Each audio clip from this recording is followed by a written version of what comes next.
Morning. Hello, how are you? Okay. Okay. Good. How are you? Oh, I'm doing fine. Here you're traveling for work. Sorry. What was it? What did you say? I didn't hear that. I hear you're traveling for work. Oh my God. Well, I'm done now. Oh, Um, this week has been like the final boss.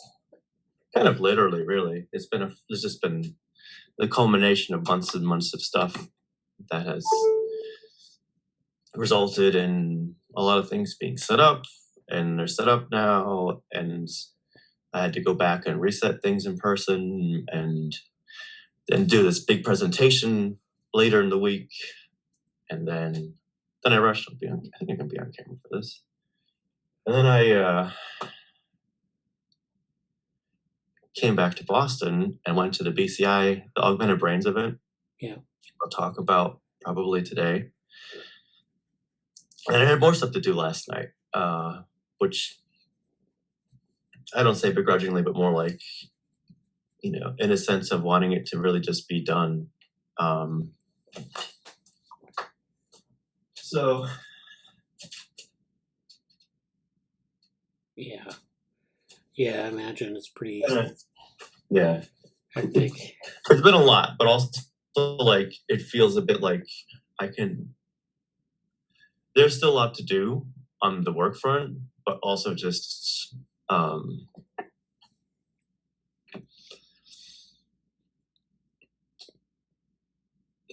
I won't have to be doing a work trip for a while, I think. I think it's going to be, there's not much for me to do anymore, so I'm finally just going to be here. And there's a lot of things to do here. There's so much to do, mostly about like the priority.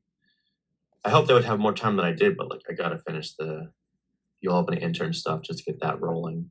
And then the other deadlines that we know about, we'll talk about later, but just a lot of things. But yeah, I was, and I'll say this again later for other people show up, but I'm sorry about not being able to the reading group Wednesday night, but I barely was able to type out the message to say I'm not going to make it. Yeah. Basically passed out shortly after that. Took a nap and then slept as much as I could because I still had more to do the next day. And I was like, oh, there's just no way I'm going to be so not functional, like mentally wiped out, headache. I basically spent 3.5 hours in a mask in a very like a face mask, but it was like a hot environment, trying to sort things out in a very chaotic environment and hooking up devices that weren't connecting. It's just so frustrating and so long and all this other stuff. Yeah. That plus not having sleep, it was just like, nope, I have no cognitive future. I have no future, and I have no present unless they spend a lot of time unconscious. That's the only way we'll get to the future at this point. Yes. Yeah, we had a good discussion though. We have a private recording. I sent you the link as in the DM, and then we had a lot of we talked about Fuchs. Amanda presented the stuff that she put in the Notion document. So that's good. Yeah, it was great. Yeah. I appreciate that it was recorded and all that stuff. Yeah. But I'm glad you guys met. I didn't want to hold things up any more than we were, but oh yeah, no problem. Look forward to checking that out. Yeah. So I see you made a Notion document here. That's just a blank one for today. Yeah. So I don't know who's going to show up today. I know that Brian said he couldn't make it today, but he can make it next week. And next week he'll be presenting on the project that they're doing for, they're building that interface for the things that they completed during the summer, the modeling platform. So, it'll have a web interface. And we'll be able to access different models, compare them, and then, fork the whole thing to their GitHub account and and then build from there. I guess once it's built, once it's in place, we can work on, of course, improving that, but also next summer maybe creating a project around maintaining that platform and building on it. So I'm not really sure what it's going to look like. Once we know what it looks like, we can move forward from that. But that sounds good. I'm excited to see that, and I also feel like I'm curious how it'll tie into sort of future Google Summer Code opportunities, or like what's going to spin off from all of that. I feel like there's a lot there. Yeah, I know. Once we see what he has or what it looks like, we can make that decision. I mean, my guess would be that it's going to need a little bit more work, so we can get that. Like maybe have someone funded to do that, or and then that could also be through other places. We have other sources of funding for it, but also we can also have new models incorporated into it as well. So there people could do, now we know what it kind of looks like. They could do agent-based models, other types of agent-based models. I think now we have like an active inference model. We have I guess you could consider Hussein's personality-based model as part of it. The reinforcement learning model, and then another, I think one or two other models that Brian was working on. And then, so I mean, we could just have those type of things and develop a technique for sort of comparing models. I know we talked about that last summer as well. Hello, Amanda. She's trying to connect. And so that's, and then model comparison is usually something that's done statistically. A lot of times people will use like information theory or something to compare models. But if we want something a little more qualitative, perhaps. Mm-hmm. Hello, Amanda. I don't know if you're connected. Yes, I think I did. Can you hear me? Yeah. Yes. Welcome. Yeah, Morning. welcome. So how are you? I'm good. I'll be in and out because I'm multitasking. Okay, all right. But yeah, I'm good. I don't have too much of an update. Cognition Futures was good, as usual. Yeah, I've heard about it. That is recorded, so I'll check it soon. And then I saw that Johan's reading group, I'm assuming is what it is, posted a new YouTube video that looks super interesting. Cognitive and behavioral attractors, dynamical systems theory as a lens for systems neuroscience. So I'm going to watch that later, and I will support that. Yeah. Please. Yeah, that sounds great. I'll have to check that out. Yeah, thanks for the update. We had a really good session Wednesday, and then I think this kind of getting more into dynamical systems, I think would be useful. I don't know if people are looking for tutorials on it, because people have tutorials. You can get tutorials, say, on YouTube, or if you want to work through sort of how to build a dynamical system out of something that we're talking about in the group, because I think that might be a little bit more useful too. Just how would you define different parts of things? Like how would you define like awareness or experience or things like that? And that doesn't have to be like, I mean, it to break it down into some of the things. We've kind of been doing that already, where we're breaking it down into specific things. Like, you have this dyad, or you have like an experience that is, like multisensory or something like that. And then how do you go from that to like a dynamical system?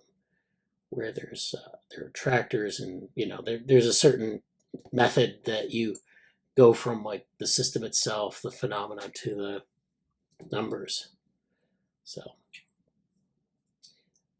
yeah, but I mean that's good. Okay, so let's see. I know we haven't done this in a while, but updates on like submissions and things like that. Maybe we can start with that. Now I know we haven't been submitting things like we used to. So let me see. I have a spreadsheet on this. So I'm going to share my screen, and we can kind of go over where we are on this. So this is our spreadsheet for 22. Right. And what was that? Oh. Our spreadsheet for 22, and we have probably about 42 things on it. So we'll have to create another one for 23 here. See if I can just do that now so we have it. All right.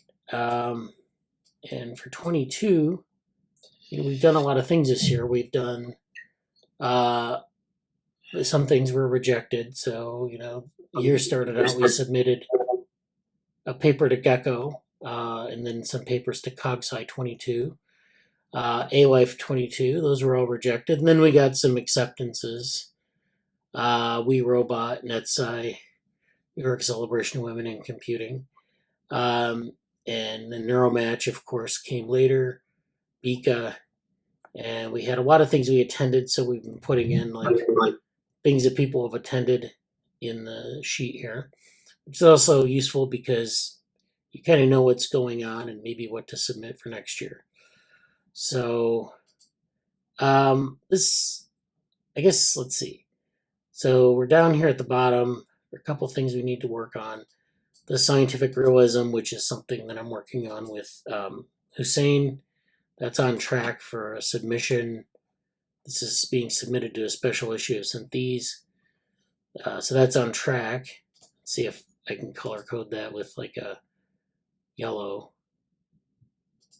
something like that. And then, these are things that, things that are going on in the lab. So if people are interested in, thinking about, how to build off of that, that would be useful. Not really sure what Hussein, that's more driven by Hussein. I don't know what he has in mind for that, but that's something that people might be interested in.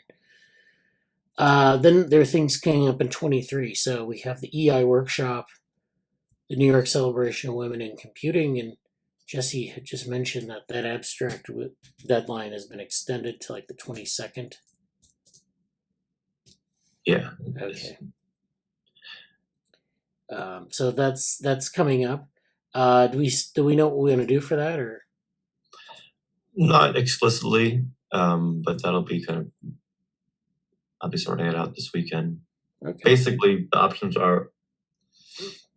I mean, we talked about them before, but there's an option for basically continue. There's the whole like Google Summer of Code stuff in Brian's things. I think that'd be a valid presentation. There's a lot on data open source that we're doing.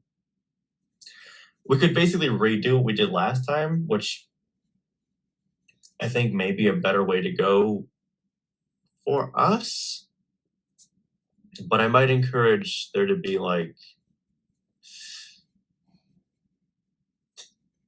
I could see Brian's stuff being kind of a separate submission too, and I'm not sure the best way to do that. I might ask the organizers about that because I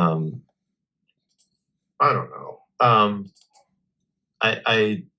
There's a lot of little things that can be done, and I may group them in sort of a buffet again.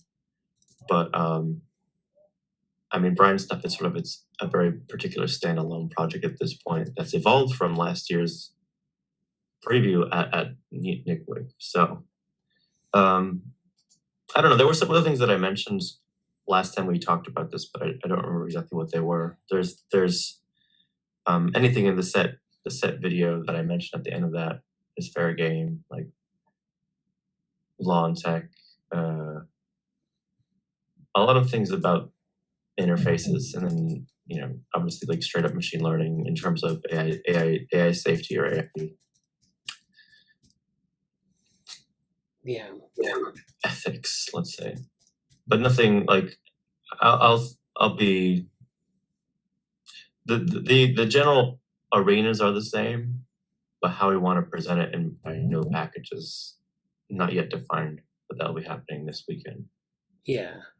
Okay, well, let's keep talking about it over the weekend, or I guess you can write up a proposal and we can go over it. I mean, that's probably the better way to do it, is just to put something out there and then people can comment on it. Because if you're trying to bootstrap from multiple people, okay, so Amanda has a link to the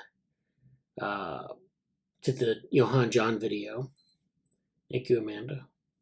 Yeah, so let's I look forward to seeing that.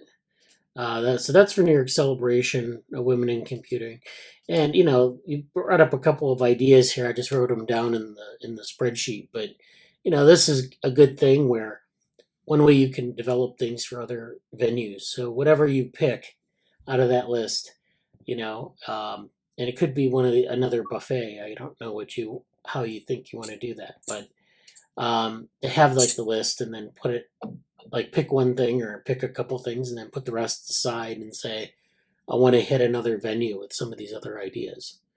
So like the interfaces, I really like that work.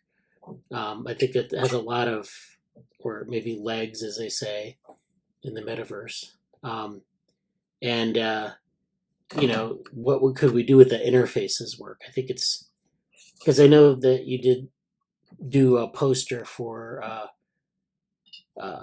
the other conference, We Robot, and I think it's worth developing that a little bit more, maybe into a paper even.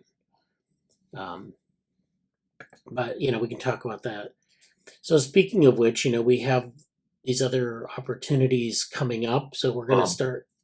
What was that? Just to say this, like I was just at a brain computer interfaces event outright, which I'll say more about that later. Okay. And I think you're getting into the future stuff again, but I did want to say, if there are any conferences that are relevant to interfaces stuff or wearable technology or headsets in any way, let me know, because I'm going to be I have heavy incentives to go to them and heavy opportunities. Like opportunity is at all-time high right now. So let me know if there's anything virtually or even in person. I can go there.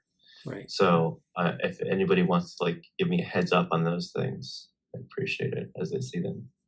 Just to put that out there again. I think so there are a couple of conferences in the field that are like the big conferences. There's like SIGCHI, which we did a workshop for SIGCHI in 21. So that happens annually. It depends on where it is in the world. I don't know if they still have a virtual component to it, but that's a lot of like human computer interface, human machine interface, usability, virtual reality, and those sorts of things. There are always opportunities at least to go to that, but also to participate in their workshops and other things that are sort of interesting topically. I think the submission for papers is closed, but I think the enrollment, I think you can still attend that. Then there are other like conferences for VR and AR in education. So there are opportunities there. There are a couple. So yeah, why don't we keep an eye out for those? I'd kind of forgotten about that, but yeah, I think that would be a good thing to hit as a matter of even just to attend it and to see what the topical areas are. So yeah, I'll keep an eye out for that. And then I think even like submitting to something like that might not be too bad, although it's kind of like it's not quite as selective as NeurIPS, or NeurIPS, but it's pretty. Sometimes it's pretty competitive. So, so we have the NICWIC coming up, EI workshop, of course, have to keep our eyes out for the submissions and submissions deadlines for that. Neuromatch 23 again. That's coming up in 23. I'll have to move these to the 23 sheet. IEEE SMC. I think that happened. That was something that we wanted to attend. I'm not sure what happened there. That was this conference on what is this? System Man and Cybernetics, and this is a face-to-face conference. This is over.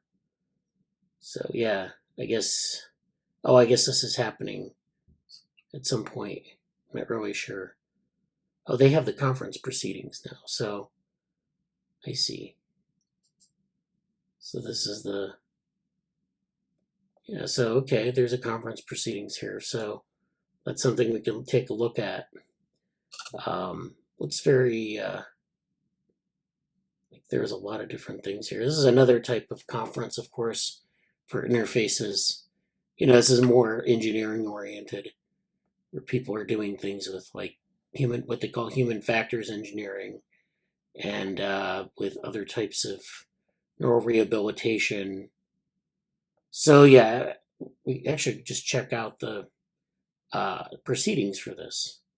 So let me make a note here. What's this one?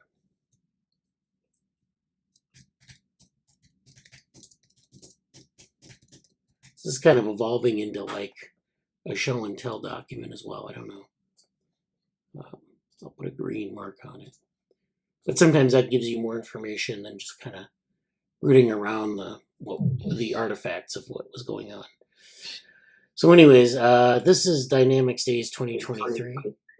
I actually submitted this as a offshoot of some of the things we're doing in this Phasic project, which you can find out more about on the Open House YouTube channel or the YouTube playlist. And this is submission physical intelligence and development, and it either gets accepted as a presentation or as a poster. I don't know which yet, but this is a conference that's going on virtually. Dynamics Days is a conference that happens every year. It's typically like it's something that they host in different parts of the world. Sometimes, like there's a Dynamics Days US and a Dynamics Days Europe and a Dynamics Days in South America. And they've this is something that the chaos and nonlinear dynamics communities hosted for probably at least 20 years, maybe 30. I don't remember when it started, but so there are a lot of instances here of dynamical systems, of complex systems, and they're invited speakers, and then they have a lot of opportunities to do like presentations. So they're not quite ready yet. They haven't gotten any notification about, but this is going to be held on Zoom. And this is, I guess, being hosted by Trinity College, but they're I think that's in England, but I'm not sure what the setup is. I don't think there's a in-person setup, but there's, it's hosted by the math department. It's usually either the math or physics department. So, don't let that intimidate you. That's where a lot of the action is with respect to dynamical systems. But, sometimes if you want to know about a topic, you just have to like work through the pain, as they say. You have to attend the, talks, and they try to be somewhat accessible to a broad audience. The topics are certainly broad. They talk about all sorts of different topics. So. Okay. That was just about the video. That's cool to see what that is. But not related to what we're talking about here. Okay. Yeah. So that's the Dynamics Days 23, and that's coming up. It's a weird time. It's like right at the beginning of the year. It's like January 3rd. So it's like this is like if I traveled to a couple of them in person, and it's like right after the New Year's. So you have to get on a plane right after New Year's Day and go to the thing and come back. I've only been to the ones in the U.S., but they're usually pretty good, and the virtual ones are nice too that last year they had a virtual one. It's there. I think Georgia Tech hosted it last year, so they didn't have an in-person event, but they had the people from that university represented, so you get their kind of point of view on things, and just it's pretty good stuff. So that's that, and I'm waiting on to hear back about that poster or a presentation. I don't know what it's going to be. Then this main conference and main education. This is the Neuro AI conference. They have two conferences this year. They have the one that's the education, which is, I guess, where you can go through a tutorial on Neuro AI from either the neuroscientist perspective or the AI perspective. And then there's the main conference. So I think you can still register for that. I don't know if, but the schedule is up. I don't have the link in here, but I talked about it, I think, 2 weeks ago in the meeting. So, Yep. Okay, so we can add in a couple things. What do we want to add in here? What's coming up that might be good to keep our eyes out for? We have the sort of interface opportunities, and that could be like, ISMAR or SIGCHI. There are other conferences as well, but I'll put those on there. And you want to look for see what they're doing in 23. And sometimes the deadline for submitting papers is over, but you can attend. IEEE VR. Oh, it's in China. Oh yeah, IEEE VR. That's at late March next year. Right. In China, that'd be interesting.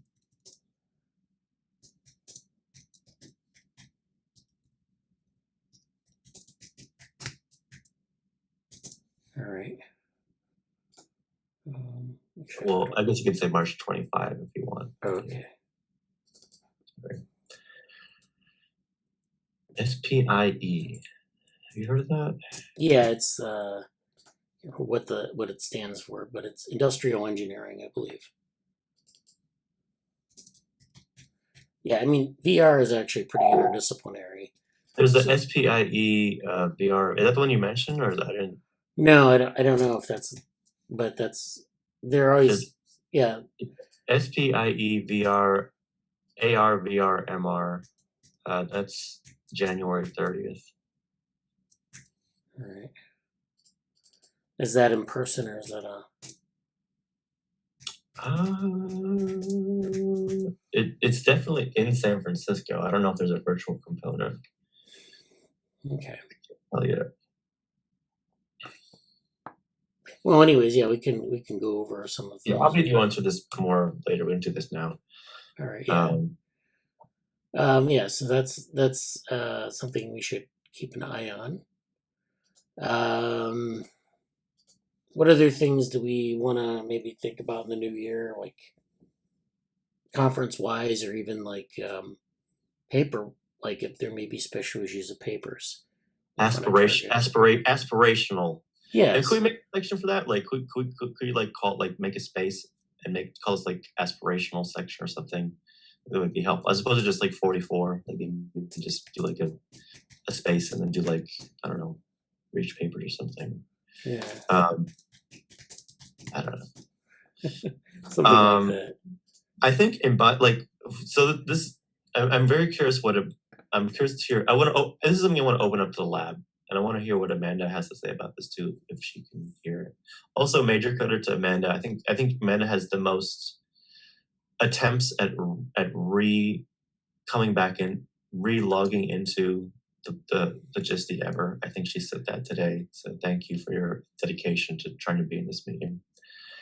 But yeah, I don't know if you can only type Amanda, but if there's anything you're looking for, in terms of things you'd want to submit to or papers, venues you really want to go to, even if we don't have a paper, either something I would love to have a paper at blank event. I think that's a really great thing to think about. And I'm mention this to the whole lab, but since you're here, if you have ideas about that, please share them. I have some, but I'm going to wait a couple seconds before I say them. Yeah.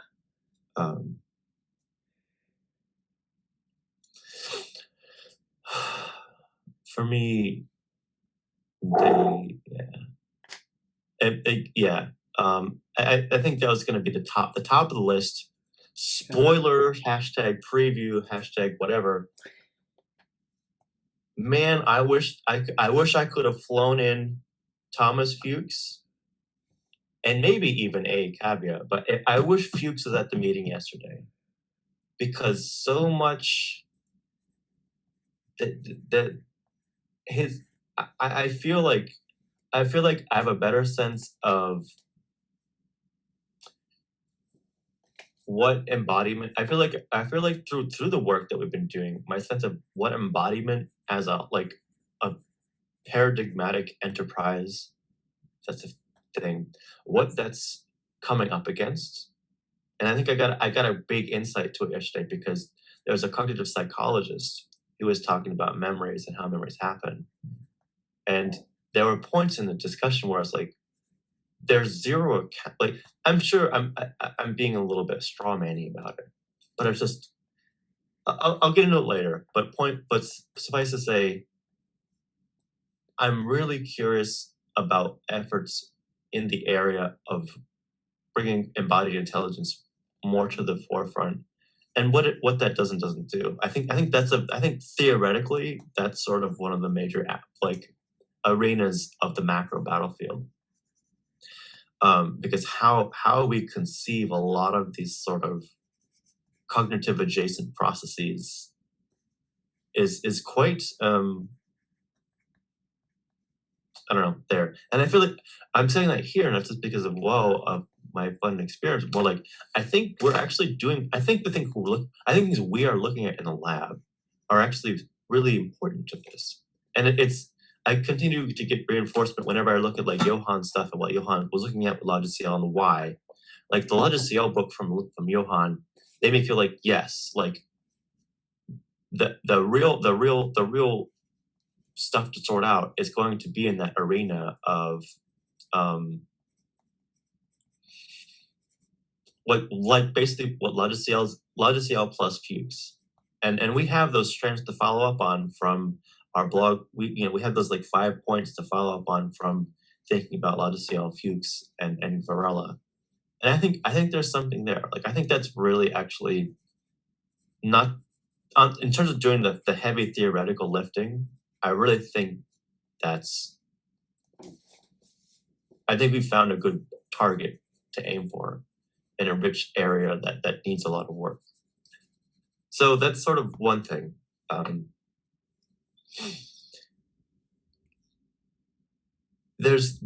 feel like there's two different ways for me to say this. One is for the lab and one is for me personally. I think that's I think that what I just said fits both personal and lab. I think the lab would do well to continue to flesh out some things with Society Ethics Technology Group, and even develop maybe a little bit more specialization in that sense. Because we have this really nice relationship between Google Summer of Code and open source ethics. I think that should continue to be centered, and maybe some other things about like law, like both law outright, like We Robot, and then some of the, for lack of a better term, softer or more human impact technology aspects. Like those are 3 parts of it that I see.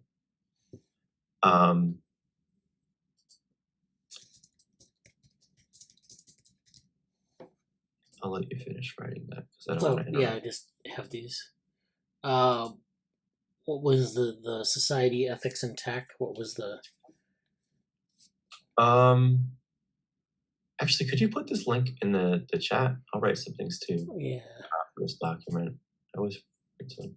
But basically, it was basically, I would say, open source ethics. You can say Google Summer of Code or GSOC, semicolon, law, we robot, basically, colon, semicolon, and then human impact, I think is a good way to say it. Yeah. Yeah, good. Because those, if I could do whatever I want, I would just like an intern for like all of those things. So, yeah. Like each specific version, I would have boom, boom, boom, and I would really maybe that's how I'm gonna phrase it in terms of like our job board or whatever. Right. Also, something I want to discuss. This is just a Bradley comment, and I'm not going to say a lot right now in this venue, or as in like here in this meeting, but I want to talk to Bradley about an opportunity that I have elsewhere for getting a funded intern to help me investigate certain things around the technology that I've been looking into recently. And just a note, I want to talk to you about that personally. Okay. So that just came up. On a similar note, one thing I can directly talk about is I don't know the venue for this, but basically I would say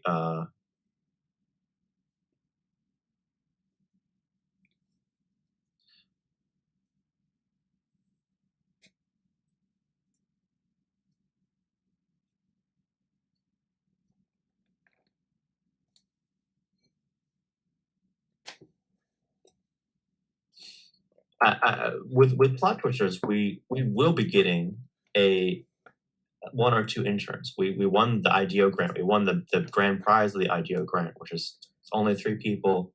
There were like 10 winners total. Yeah. Only three people got the maximum amount, which is like 50K. So yay for us. Congratulations. And for the lab has been an active supporter. The lab has supported a lot of at least 2 key people.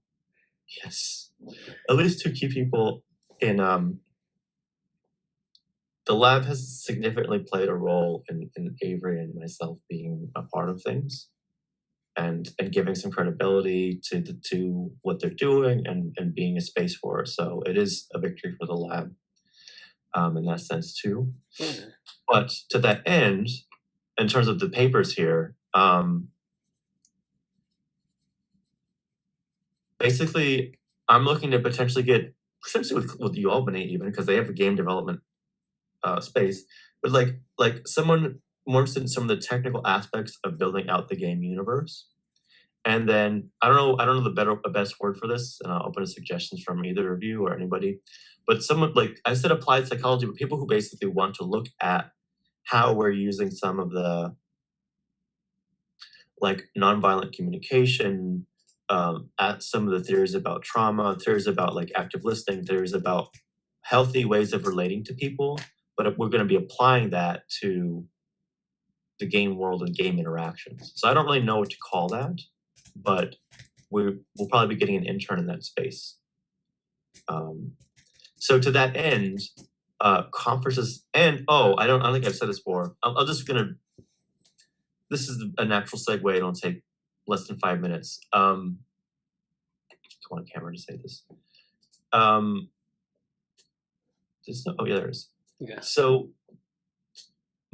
we're kind of stepping into more solidified roles in plot twisters, and one of my roles is going to be head of like academic research, and there's going to be sort of a publication push within plot twisters to publish some of our research, both internally and how we're doing it, which maybe is someone else's responsibility, but also like putting academic papers into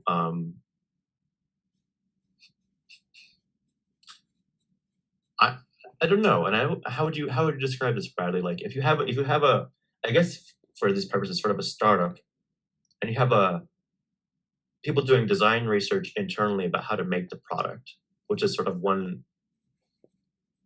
internal thing, and then my role is helping with we're all wearing several hats. Okay, But one thing I'm kind of taking the lead on is this sort of we've read a ton of material across design, psychology, sociology, cognitive science, like that all that stuff. We've all been reading a lot of different things around this, and I will be helping turning that into authoring some academic papers, and maybe I don't know if the right term would be like maybe white papers or working papers. They're not going to be trade papers per se.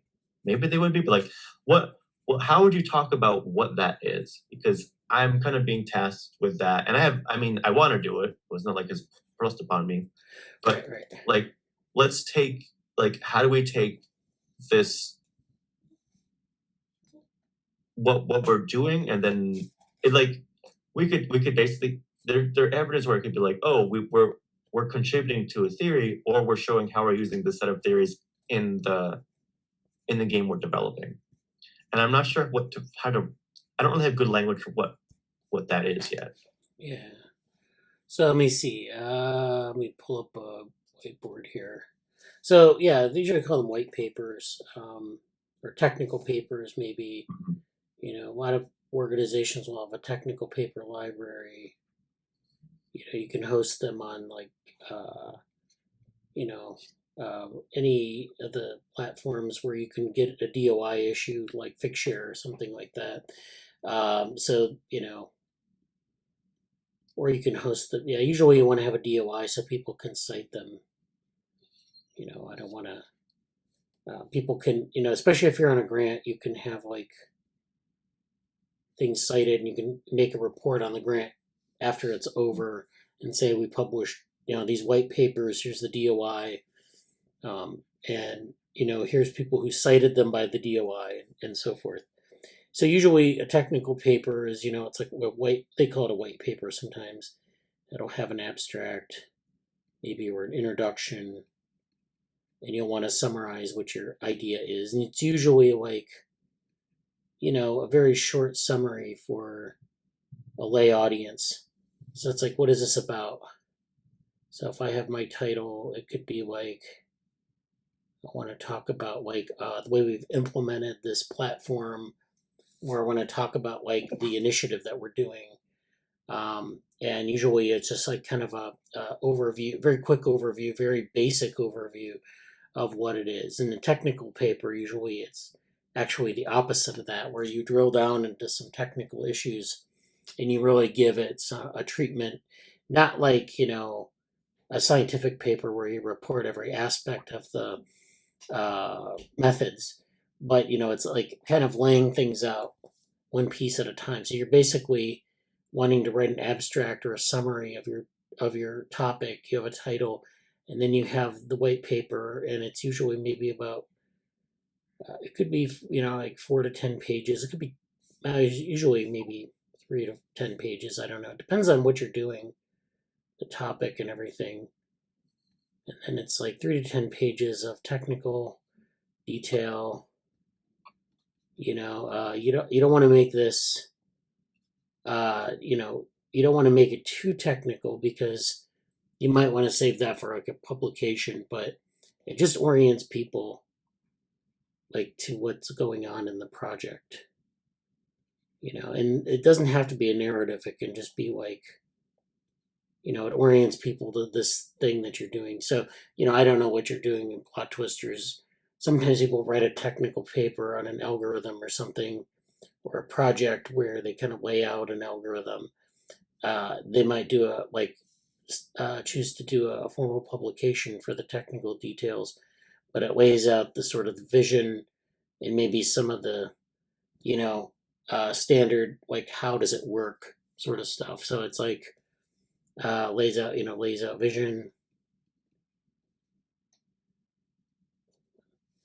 It lays out vision, or some of the basic, orients people to what you're trying to talk about. Mm-hmm. And it's just like a guide to things. We don't do this enough, in our organization, but I don't know if we really need to do that. I wouldn't say that the stuff we've been working on, our papers are really technical papers, because they don't necessarily need to have a narrative. They just need to be like where it's just like a description. So, a paper might be more of a narrative where you say, we did this thing, we did this research, here's how, the details of the methods, and, here's the conclusion. This is more like a technical outline. It could be like, there could be some methods in it, but, really you don't get really deep into the methods. You can if you want, but, it really depends on who your audience is. This abstract summary should be for a lay audience. And then this part here with the technical paper, it should either be like a really specialized audience or more of a lay audience. The reason I'm hedging on that is because it really depends on what you're writing on. So if it's an overview of plot twisters, it would be like you would have a abstract saying what plot twisters is, what you're interested in, and then you might get into some detail as to how you're going to implement some of this stuff. Is it like a game board? Okay, let's take the game board as an example. So the game board is this board that you're using to,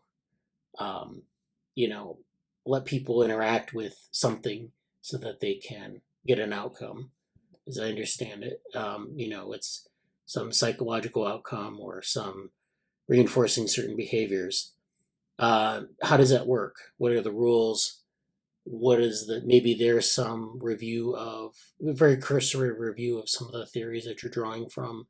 You don't want to write a scientific paper because you don't want to cite things in, densely, but you just want to mention some of the sources of inspiration for it, and then going through some of the details on it. And so, this is something you think about who the audience is. It could be like someone who really wants to dive into the technical details, but of course you have you have publications for that, so that's maybe more oriented towards that. You might want to give people a quick overview of like the technical details of certain things, like if there's an algorithm or the game board, what are the rules? How do you modify it? Can you, is it open source? Is it something that is proprietary? If it's proprietary, you don't want to put it in the technical paper, but you want to make that clear. Those sorts of things. So think about this as like, if I'm going to download this white paper to read it, who's going to be reading it? Is it going to be like an investor? Is it going to be like a funder? Is it going to be like someone who's just interested in the game and they want to know, like, really a quick detail of what it is? Maybe journalists would want to know if they're interested in interviewing you or Jenny about what it is that they're doing. Certainly, that's always useful to have something like that to give them so that they can read it and get a good idea of what's going on. So there are a lot of ways you can use a white paper to sort of leverage your project to communicate things to people. It's not a publication where you're laying out really deep technical detail content or really, having these results in a narrative. It's more like, I'm going to give you some information about this thing. It could be technical, it could be like, almost like PR. Although I don't know if that's really where you want to go with it, but sometimes people will write these pieces that are kind of like, an overview of the project, maybe some vision, and that's something that's useful for people who want to know that it's not a black box, that there's something there in your organization that you want it, that's worth maybe reporting on or investing in or joining. So yeah, all these things. That's how you write a white paper, more or less. I just through these boxes because it's pretty flexible. You can really specialize it any way you want. But basically, once you have a technical paper, it's useful for a lot of things. You can do a lot of things with them. So. Thank you for that. I know I'm not looking at the camera, but I've been listening intently to that. I can see working on it. just taking some notes too. Yeah.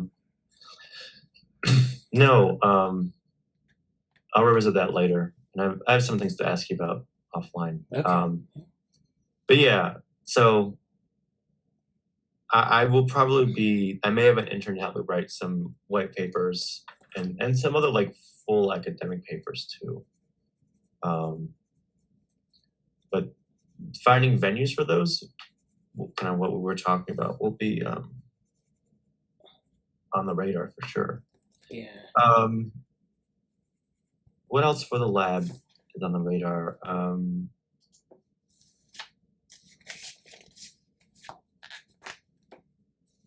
I think there's some work. I think we could do some work in educational space. Like we haven't done like a CSV in a while. Something that was very talking about our pedagogical approaches, like in teaching and education and the internship program. Like there could be something about the internship program somewhere. I don't know what that would be, but I feel like that banner there's a lot that's happening indirectly under that research banner. Yeah. I think definitely that might be a white paper target. I don't know, because I mean that's actually something like now when I wrote a paper on the distributed research lab, and that was sort of like a white paper, although it's in a preprint form. But that's something that laying out maybe what your vision is, how do you implement it, why would you implement it, those sorts of things. So like with their internship program, we could do that where we say, why do we want to have an internship program? What are the outcomes? What would be good to maybe milestones even. I mean, these are things too that other orgs can use as inspiration. So, other organizations like us want to do internship programs. I know at the Active Inference Institute, for example, has started an internship program on some of their things, and it's a matter of like getting people involved from like someone who's just interested in the topic, and then they get into some project, but you have to have a pipeline to get them in.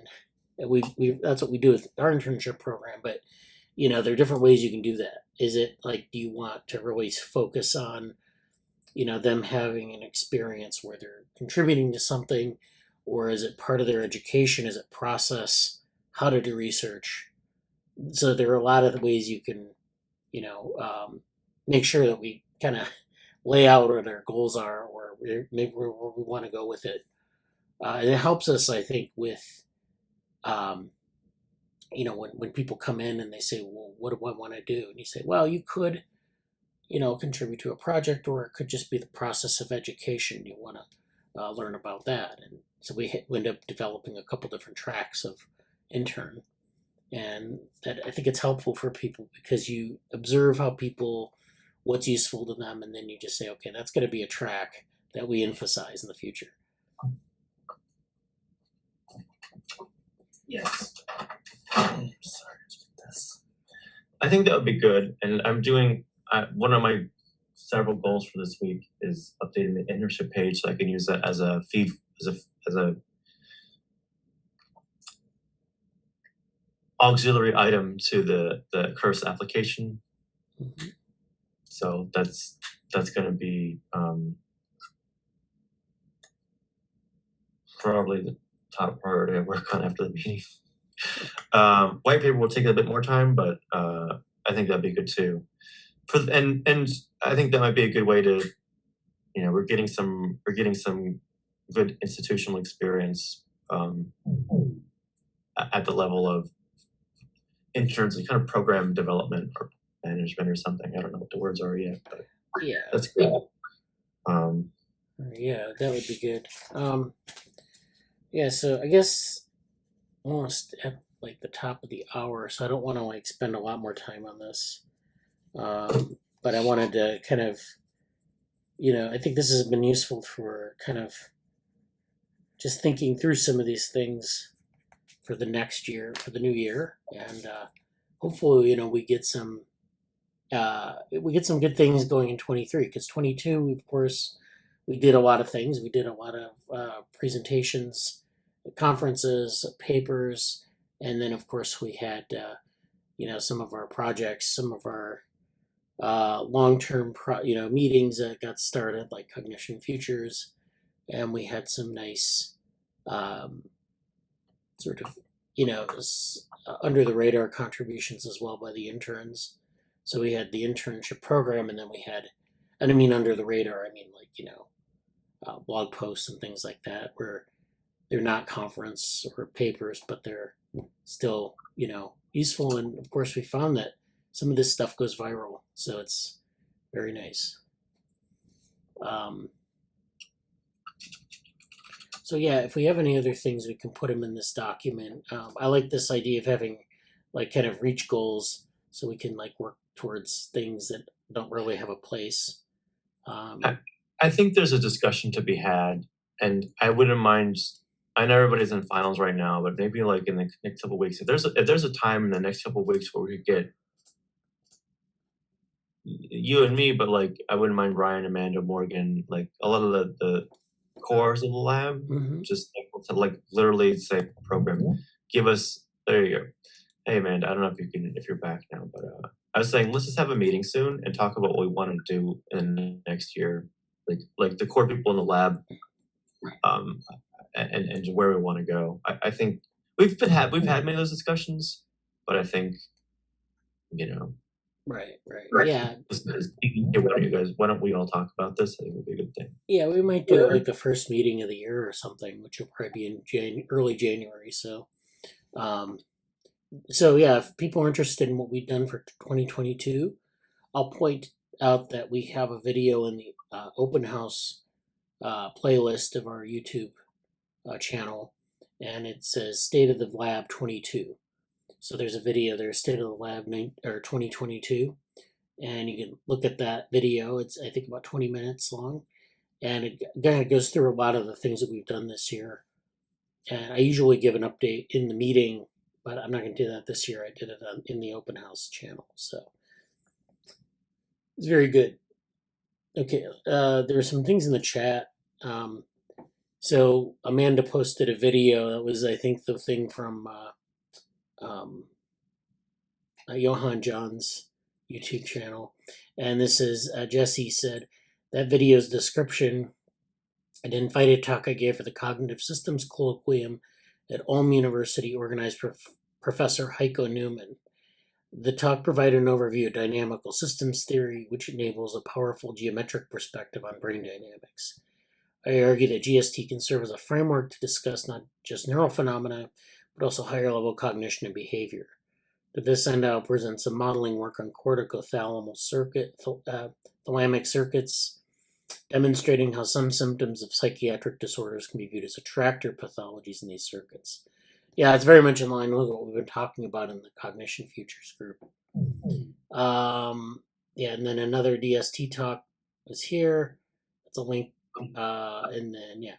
So this is definitely some good stuff. I'll make a note of some of the stuff and pull it up. Thank you, Amanda, for posting those video links.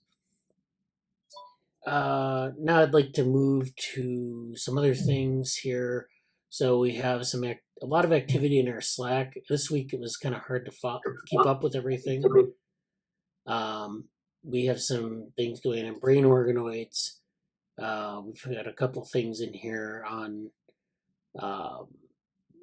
different things in organoids and stem cells, creating mini brains from stem cells, modeling sex differences in humans using isogenic induced pluripotent stem cells. So this is really kind of looking at sex differences in these, like you get stem cells from different human populations, and you're looking at the differences and how they can be, the differences in the a transcriptional profile based on their sex chromosome complements. So this is, or sex differences in pluripotent and differentiated cells were detected, and the contribution of X versus Y chromosomes to these differences were uncovered. So this is like they're doing all sorts of stuff with these different stem cell models, and in this case, induced pluripotent stem cell models. Another thing that they have, the Morgan posted, was on the embryonic origins of adult pluripotent stem cells.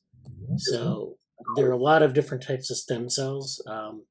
They're, depending on the type of stem cell, sometimes it's a precursor for a certain tissue.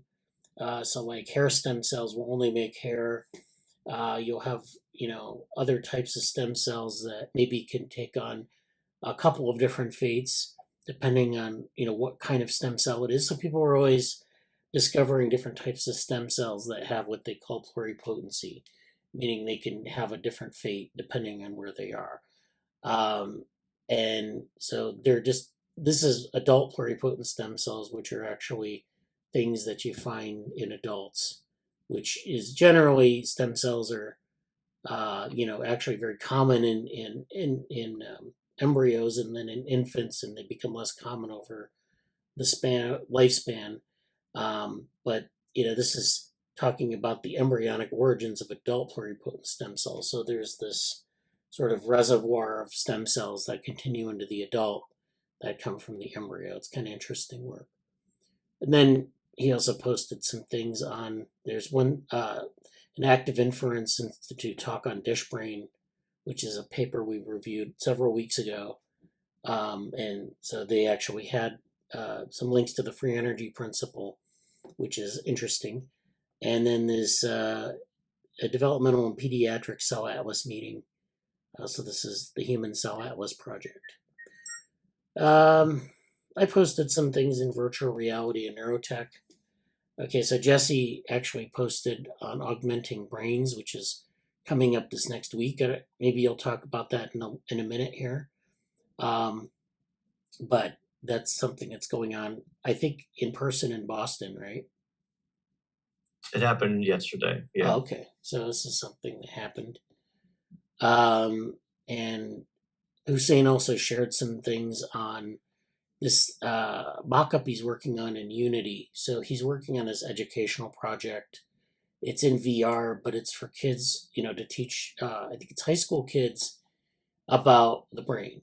So this is a virtual environment that he's working to mock up. It has, audio files embedded.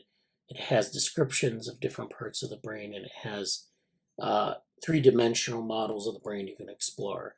So this is something he's working on. And this is kind of an interesting project. It's largely, it's an educational tool. So I don't know what stage of development he is on this, but this is nice. I like it. There also, Jesse pointed to a neurotech micro-credential program at Queen's University.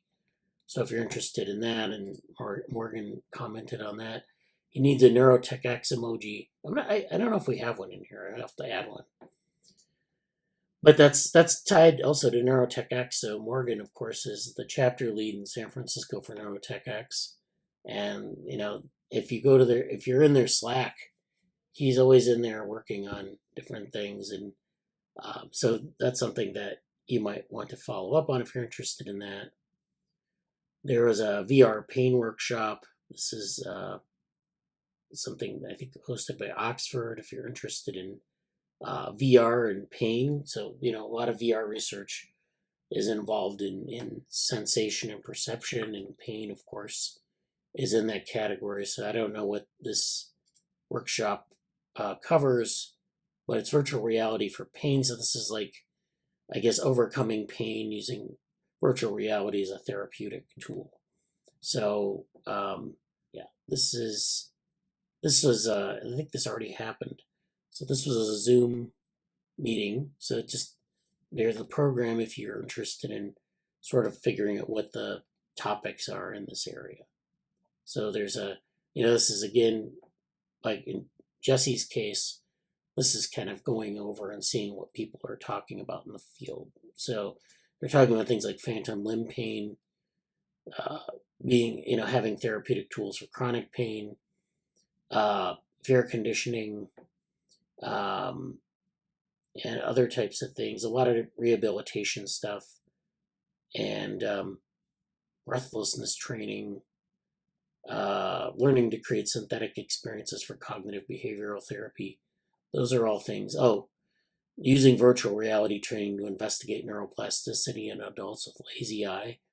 So, there are a lot of different things there that might be of use or of interest to Jesse. And, then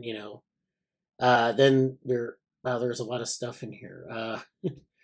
There are a couple things on muscle recordings using high intensity laser optogenetic stimulation, thumb sized microscopes. So, this is actually a very small microscope that you can use to image sort of what they call naturalistic imaging, where the animal is freely behaving and you have like a tool that can be both stable and small enough to be embedded in the organism or the animal. But I wanted, so there are a lot of papers in here Morgan's posted on augmented tactile perception and haptic feedback rings as human machine interfaces, aiming for immersive interactions. So this is a figure from that paper. It looks like someone's doing some virtual training, or they're in a virtual meeting, or they're interacting socially virtually. And you have this ring that someone wears, and it allows them to get vibratory feedback or temperature feedback. It also acts as a tactile sensor that you can, sense temperature or bending. You can send a signal, like if you bend your finger, or if your finger is your body's warmer than normal, it'll send that signal into the virtual world. You can also pick up signals from things like vibrations and heat. And then this is a command that's sent, to the brain from the hand. And this is a mechanoreceptor on your finger. So this is being picked up by your finger in mechanoreceptors. It's being sent up to the central nervous system. And then there's wireless transmission to a cloud where that data is stored. So it's very interesting. It's kind of integrating, your experience of virtual reality with the data that's being generated by some of these processes. And then it sort of enables immersive interactions. That we get a lot of stuff in here that we don't talk about too much. So I wanted to go over that a little bit. All right, now I'd like to talk a little bit about our server principles of bits to matter to mind. And this is a server that covers virtual reality, neurotech, human augmentation. And the link to this, to join this server, is on our main website for the lab. If you go down to Slack and Discord channels, you can join. Please say hi and explore the content. So we have a number of different channels on this Discord, from virtual reality experiments and shared interfaces to things like Gibsonian information, human augmentation, virtual reality, and robotics. So this is a cognate to our virtual reality and neurotech channel on our Slack. And it lays out some of these things in topical areas for you to explore more detail. So we had a couple of events from last year. There was this event at the CogSci Society meeting in 22 on deep learning for brain encoding and decoding. This was a tutorial workshop that they hosted, so you might want to check back and see what the results of that were if you're interested. There's also this article on the IMPRS for brain and behavior session here, which is this is actually, I think, an article on a website, and what they're talking about here is virtual reality for fruit flies. And what they do in this case to build a virtual reality environment for fruit flies is they take a circular arena and they put a little stage in the middle. And so they take fruit flies, and you can manipulate fruit flies with tweezers. You have to be very careful. And you can put them on this stage in the middle. And then you project along the walls of this arena, which is circular. It's a 360-degree view. Different environmental scenes. Fruit flies have compound eyes, so they see things through a bunch of different circular processing units. And so the stimuli, it's a bit different than like a computer display, say, for humans. but it's it's something that flies respond to, so they can project different visual stimuli on this display, and they can move the fly around, and it's a nice immersive environment for them.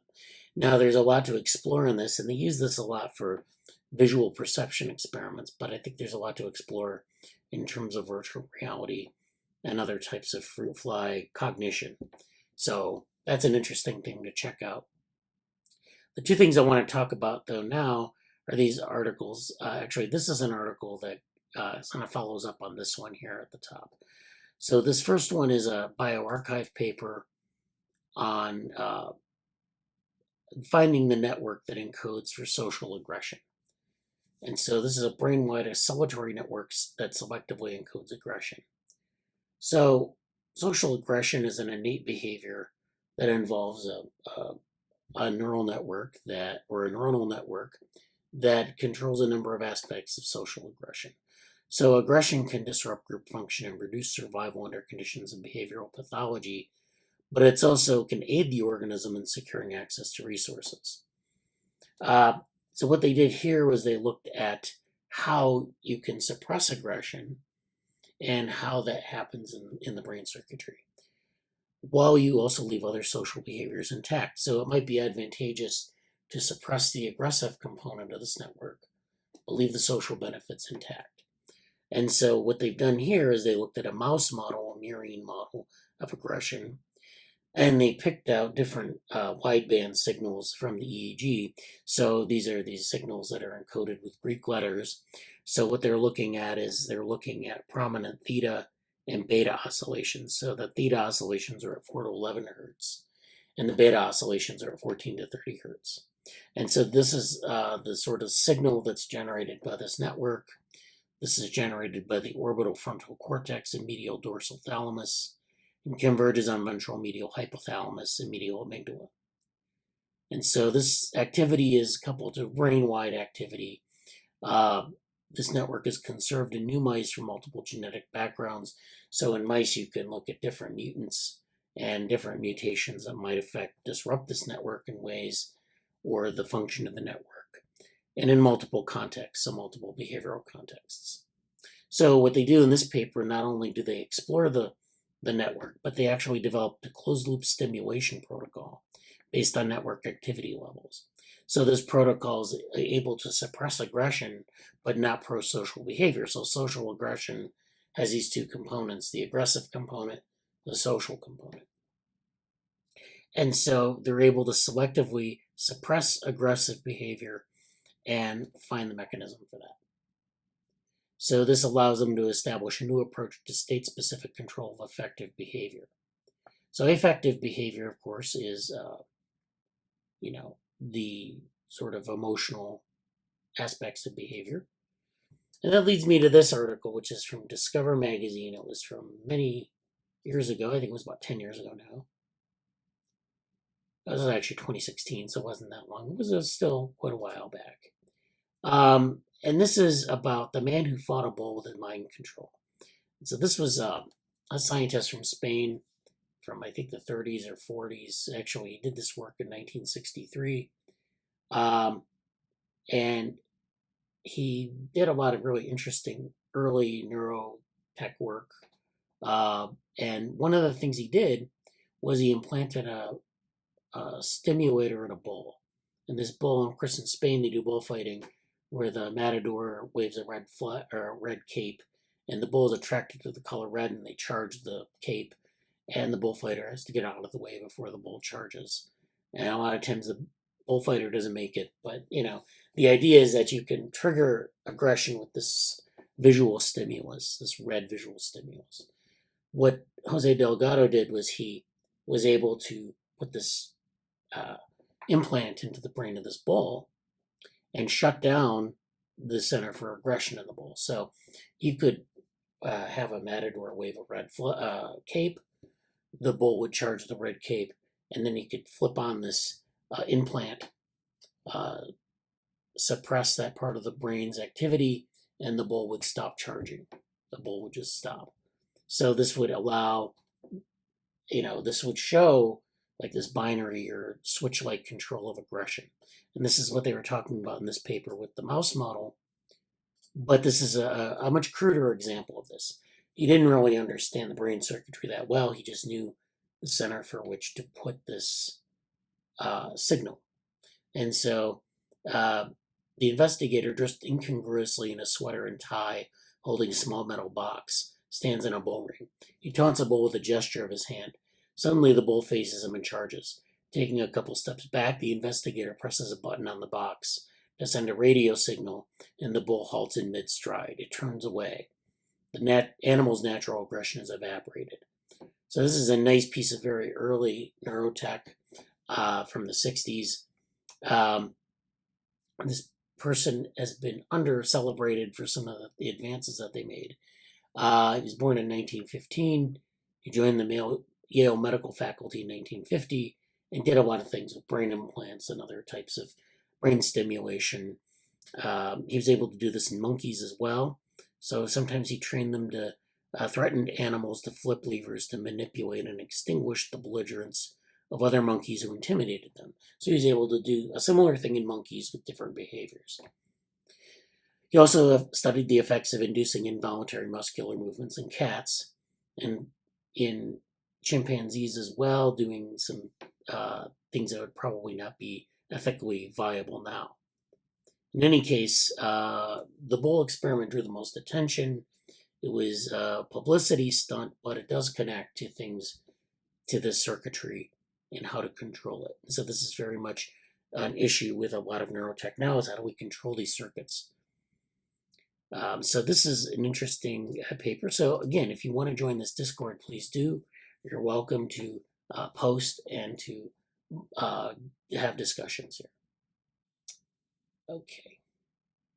Now I'm going to move on to some things that I was going to talk about, sort of some feature items that I found in the news or in different things. So the first thing is this paper, or this interface that, so this requires a little bit of explanation. I'm going to be showing you a couple things that are involved in like simulating embodied cognition and behavior, like what we call morphological computation. So morphological computation is where you have a body and that body is interacting with the environment. So maybe this would work better if I did this on a whiteboard again. So let me move to a new page here. So morphological computation is basically where you have a body, and we'll use our vehicle as an example. And so this is an embodied agent that's in this vehicle. It has an set of effectors at the back. It has some sensors at the front, and there's information coming into the sensors, and it's being moved to the effectors. This internal model here, just processing a lot of this, and then there's some behavioral output at the effectors. And so that's what we're dealing with when we talk about embodiment. Then the role of the body then is to have a couple things going on. We orient ourselves to the environment. So the body orients itself towards these sensory signals. Say this is light, this is a light source, or it's a sound. So a little speaker here. And those inputs come into the agent, but they're spatially distinct and you can orient yourself to them. Sometimes the light and the sound are decoupled, so the agent has to make a decision on where to pay attention, or sometimes they come into different sensor arrays, and so that has an effect on which effector it drives or how it's incorporated into the internal model. So this is why embodiment's important. It's important for this geometric aspect. It's important for the spatial discrimination aspect. And then it's important because you have spatial relationships between the sensor and effector. It's also sometimes important if you have another, maybe a effector where you're grasping something, like say this is the Mars rover and there's an arm coming off the side. You're trying to grab things in the environment like rocks. And so you grab those things and you inspect them, and there's a sort of a need to have a representation of that body or maybe something to, relate things that are happening at the effector into this internal model. So that's another thing, is having the anatomical specificity. And then, of course, there's this aspect of, if you had sensors all along the side of this agent, maybe that's important for, like, sort of being aware of where the agent is in space. So this sort of proprioception, that the agent kind of knows where it is in space, it's moving in a certain direction. These touch sensors maybe will tell it if it's moving through like a liquid or some sort of material, soft material, where it is, if it's moving against, going forward or going backward, if it's moving up or down. It gives it all those context cues. And that's also important in embodiment, giving it a sense of awareness. And so we really don't know necessarily how awareness is constructed, but it's constructed from all these different types of interactions. It does seem to be somewhat sensory rich, and it will have different, like humans, in most organisms, there are different classes of receptor. So we talked about proprioceptors, we've talked about vision and light sensors, we've talked about hearing and sound sensors, microphones. They're different synthetic analogs to this, but basically you have different classes of receptor. They do different things, and they all get integrated in this internal model. And then ultimately they either contribute to something going on here, where they send a signal out to the effector, moving the organism in some way. It's sort of a way to drive action. Either this arm is grabbing this thing, or these wheels are moving in a certain direction. And then morphological computation is the ability to compute, like, the body, what the body's doing, and some of these things. And it really does contribute to intelligence. And I think one of the things that people in that literature have tried to do is, like, try to answer the question, why do we need a body for this? Why can't we just have, like, maybe like a large language model sitting as the internal model, and just have it ingest data and just like sit there stationary, no effectors necessarily. The effectors would be like some signal or some message that's passed out. Why can't we just have that? Why do we need a body? And so one of the things that I've been doing some exploration with these, or actually I did this a long time ago, but I've been revisiting this, are these things called soda. It's like called the soda constructor. So you can find examples of this, and I'm going to go into this folder and talk about this. But the soda constructor is this program that someone came up with like 20 years ago. So it's a fairly old paradigm, but people have written code to sort of update the code base that was there. There used to be a site called Soda Play, which is offline now.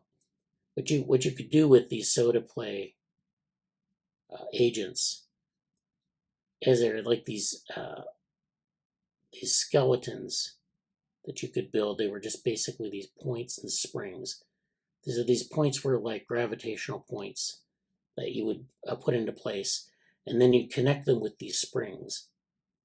And these springs would form an organism, or like an embodied organism. So it would be something like this, where you'd have all these like springs and point masses. And then these point masses would provide stability to the springs, so they provide connections. And these things, you could build these things and then apply some motion. So you could have the springs move in a direction, right? Or you could provide a gravity parameter, which would keep it, down towards the floor, or let it float up into the air. So there was a floor here. And then that would provide you with some, and these, if you built them just right, if you gave them like analogs to legs or whatever, they would actually dance around. You could actually make them dance or move, walk. So there were different things you could do with these soda play agents. They didn't have a brain. It was just some springs and some point masses applying gravity and applying some sort of momentum forward or backward. And so you could build an embodied model that way. And so the question there is, like, you don't even have an internal model. You just have a bunch of physical parameters. So that's kind of where this comes in.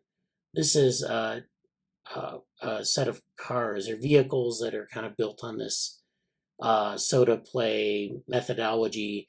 They have wheels, kind of like Bradenburg vehicles, except they're driving on this surface. And the idea is that, again, you can just introduce these physical parameters, give it this body, and it can actually do really interesting things on the surface. It can drive up and down the surface. Now, this is the way they have developed this platform is they use a genetic algorithm to evolve random two-wheel shapes. So these are these little racers. They have two wheels, a big wheel at the front, a small wheel at the back. I don't know, maybe they can evolve to have different size. Okay, this one doesn't have this one has like smaller wheels, but that didn't really do very much. You can see these vehicles are, making out like a bandit on the surface if they're designed just right. But they're basically designed by a genetic algorithm. The the algorithm starts with a certain set of possibilities, and then genetic algorithms kind of sort that space, generate a bunch of variants, and then you can test the variants on this surface. So you can see a lot of these cars wipe out. Some of these cars really do well. So this design, where it has like this big wheel at the back, smaller wheel at the front, with this compact body, it's really doing well. But it flipped over here. But it's actually it just flipped over and kept going. So this was actually, it's a JavaScript implementation written by David Bao. So this is based on Boxcar 2D. And so this is using a physics engine, using these parameters. As you can see, they have a mutation rate, and then they have an evaluation of the cars here. So this is how you can build some of these embodied models and evaluate them. And it shows that you don't necessarily need a AI or an internal model to build things that look like they're pretty intelligent. So I just wanted to point that out. This is rednote.org genetic cars too. And so I don't know how hard this would be to implement in a, kind of its own space. It looks like the genome consists of 8 genes that define shape, 1 per vertex. And I showed you the vertices were those little dots that I showed you. The wheel size is controlled by 2 genes, 1 per wheel. Wheel position is controlled by 2 genes. The wheel density is controlled by 2 genes.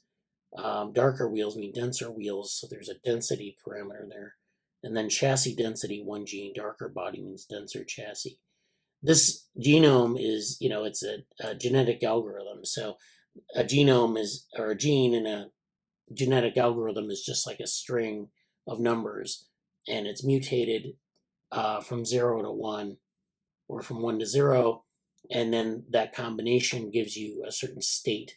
So like, for example, if the shape has 8 genes, that shape is like the soda play creation here. It's just variations on that. And then that defines the shape depending on what those 8 genes combine to form. So, it's like you're basically building a structure, a body from these different genes and their states, and then you're testing them in the real world. Another thing, it kind of grew out of this. This is actually talking about the Galapagos of Soda Constructor. So I told you about Soda Constructor back here.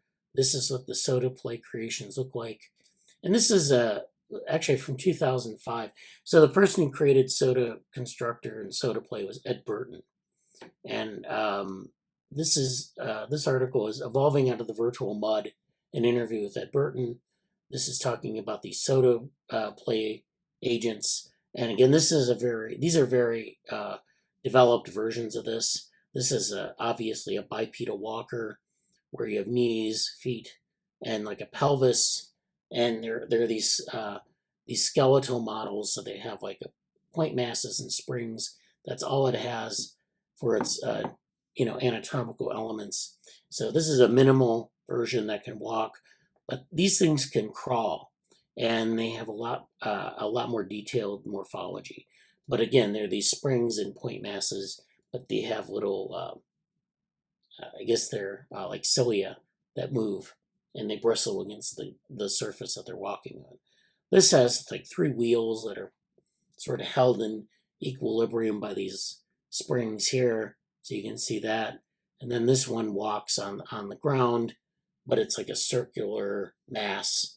So they kind of look like maybe like diatoms, or maybe like bacterial, well, maybe not like bacteria, but like very simple um, multi-cell aggregates. Really, I don't know how to describe them. They do look like living things, so that's all I'll say about that. So, anyways, the article reads: They crawl, they hop, they slink, they undulate. Some roll, some fly, some others unfold from a simple triangle. These creatures are products of an imaginary evolutionary experiment that now involves more than 100,000 people worldwide. This is when that Soda Play repository was online, and they had a massive number of different archived creations. This is all now sort of extinct because people don't do this anymore. But this has, you can still play this online. There are some emulators, but these libraries have, I think, been lost to history. Over the past 5 years, a global community has been brought forth by this digital mud, Cambrian explosion of species: walkers, stalkers, floaters, and flyers, things that tumble and skip, simulations of spiders, crabs, and starfish, monopeds, bipeds, tripeds, and centipedes, a Mobius strip that turns itself inside out, and a hyperactive butterfly, enigmatically titled Love. So this was all stored on a server located in London. It was a company called Soda Creative, which is now defunct. And then this was the product of Ed Burton, who's an artist and computer programmer. And so they built. This is kind of going through the interview. How did you come to design Soda Constructor? So he was working in Java. He was trying to figure out how to use that language, and so he wanted to build these things he could play with. So he built these Soda Constructors as a toy. And so it's a construction toy, like you might use Legos or Tinker Toys or some variation on that, but it's digital, and you can build these different things from very simple elements. And you also introduce some very basic physics, and there you go. And so it's just really, exciting to see like how many different things you can build with these simple tools. And, especially like with respect to like artificial life and embodiment, to see how many things you can build that look like they're actually intelligent, or they maybe exhibit some sort of adaptive behavior. Now, that being said, I've often been interested in moving this forward from these kind of just trivial models to things that maybe did have like some way we could analyze their sort of maybe level of adaptive behavior or intelligence, or even adding in like an internal model to some of these things and seeing what happens.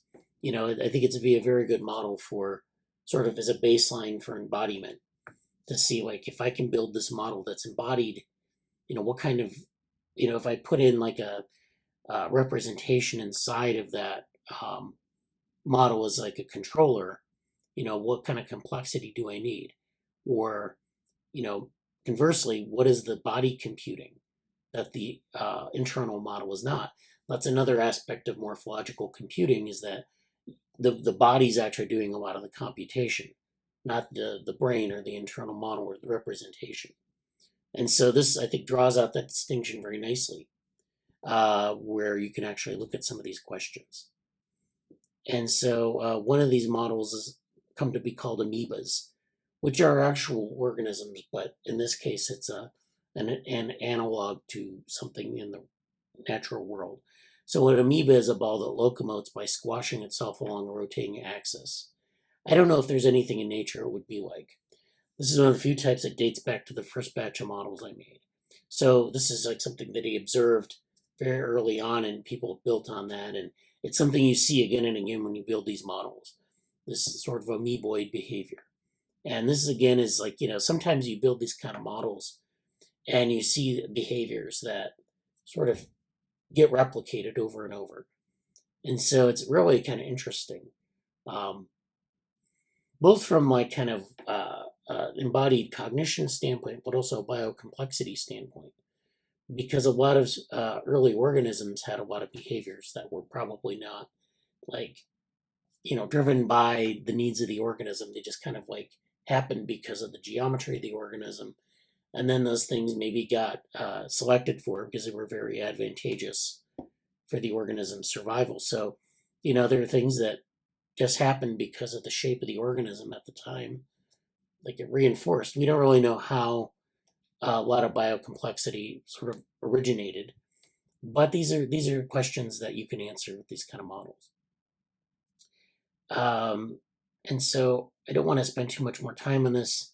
I just kind of wanted to go through some of this, and just to say that there's some very creative stuff that happened in this space, and the programming actually isn't too hard to replicate.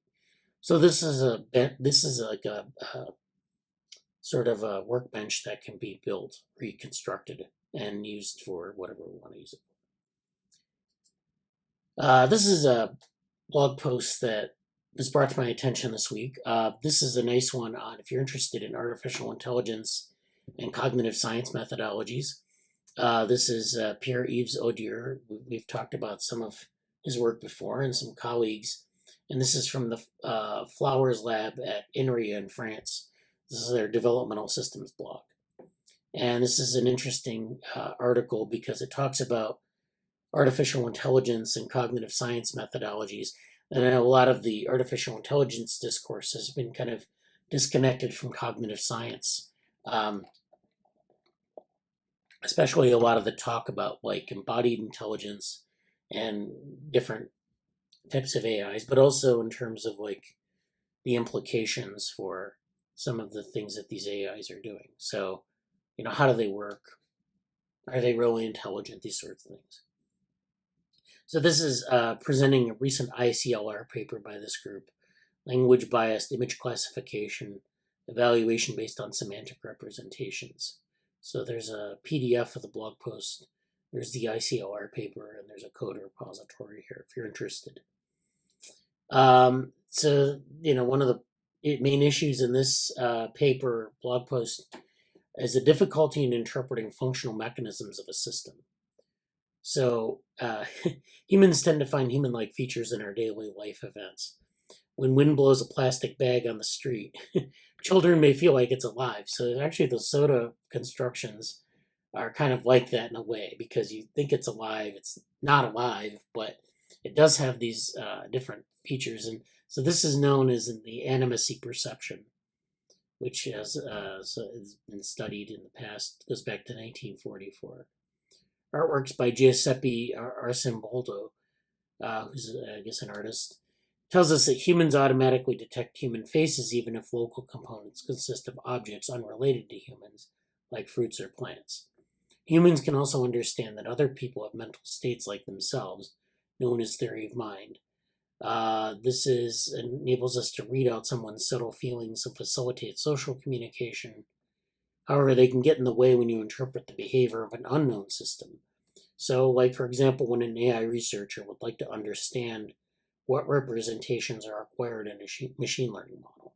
So if we go back to the soda constructor example, we see these things that look like they're living systems. They exhibit these really seemingly adaptive, intelligent behaviors, but we don't know what's driving that. Is it the physics? Is there some demon inside that's controlling it? What is the causal mechanism? And so, this is kind of drawing this out. Now we need to bring cognitive science to bear to really kind of get at some of these things and interpret, especially with like an autonomous AI. What is it doing? Can we understand it better? So this is really kind of going over this. They build from these saliency maps by trained and untrained networks. And this is sort of, I guess, AI interpretability. I guess that's what it would fall under as a category of research. So in her ICLR 2022 keynote, Dr. Bean Kim explained a clear example of the difficulty in interpreting machine learning models. This is where the talk is located.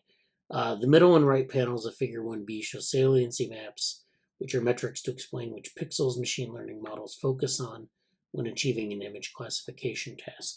So that would be like these saliency maps here. It's focusing on this part of the body, the center, the beak, and this is the trained network, which is trained on images. The untrained network is focusing more on the sort of the outline of the body.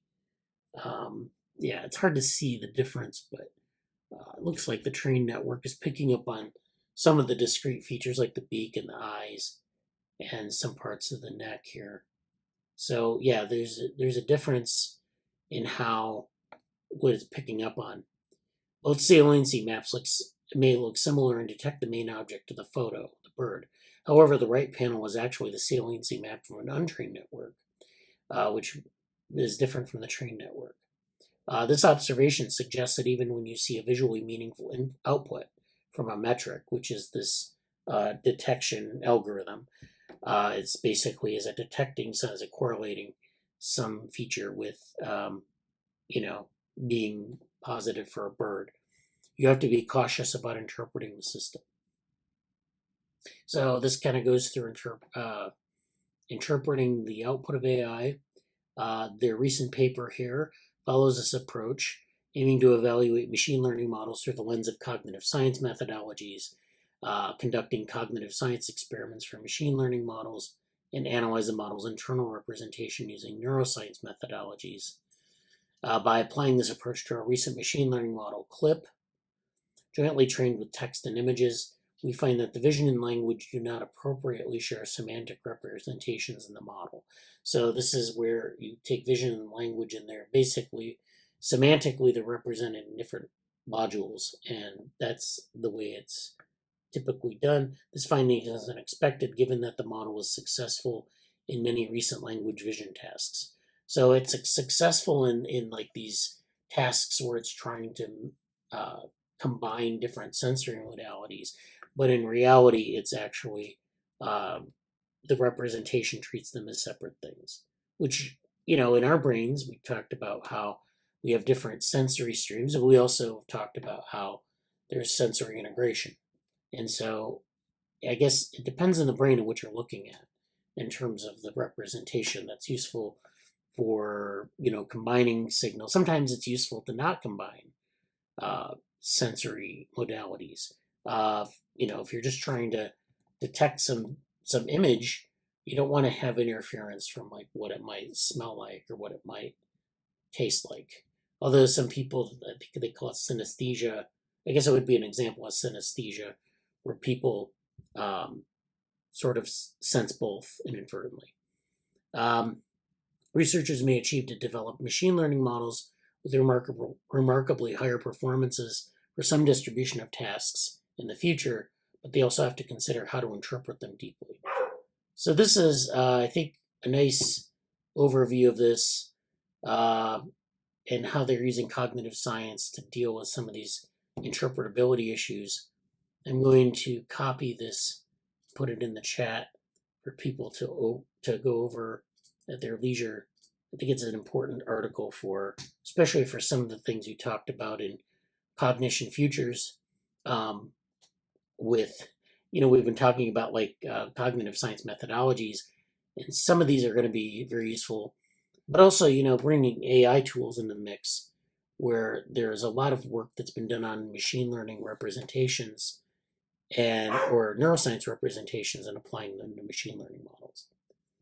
So that's that article. But then the last article I want to talk about here really quickly is this article on the origin of minds. This is from Aeon, which is a sort of big ideas journal. And this is on the origin of minds. The study of mind needs a Copernican shift in perspective. And so the subtitle here is Cognition Did Not Appear Out of Nowhere in Higher Animals, which is reference to like humans or mammals or whatever. But goes back millions, perhaps billions of years. And so it's by Pamela Lyon, who's an interdisciplinary visiting research fellow at Flinders University in Australia. So this talks about sort of evolution and cognition, and how a lot of the things that we have as parts of our cognition actually come from, they have common ancestry with things like C. elegans. And we talked about that one paper, I don't know if it was in this meeting or a DevaWarn meeting, but where there's where you have multisensory integration in humans, and you have it in C. elegans, and then there's this combination. You can learn sort of principles from the way it happens in those two organisms. Very different models. So for example, in C. elegans, this worm, they integrate a lot of chemical stimuli, and they integrate vibratory stimuli, and they put it together into a model of, where am I in the environment? Are there dangers like, poisonous bacteria versus bacteria that are good to eat?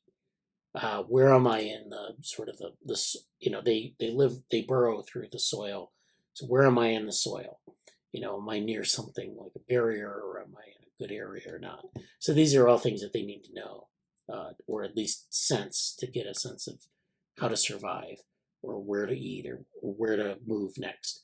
So these are all things that they use. And then humans, of course, we use multisensory integration to know things about the world, but also to protect ourselves from dangers, to be aware of things and things like that. So there's a common ancestry to those two, to that basic capacity to integrate sensory information. And it's even more interesting because you have different senses that are important to different organisms, but the principles of multisensory integration are the same. So this goes back to Darwin, of course, who came up with the idea of a sort of a shared ancestry, or a common ancestry. And so this is, the origin of life really comes from a single cell precursor, but the origins of cognition and some of the aspects of cognition may also be very ancient as well, and maybe, even go back to single cell organisms. So Max Verworn, who did a lot of things in physiology, actually talked about some of these things with,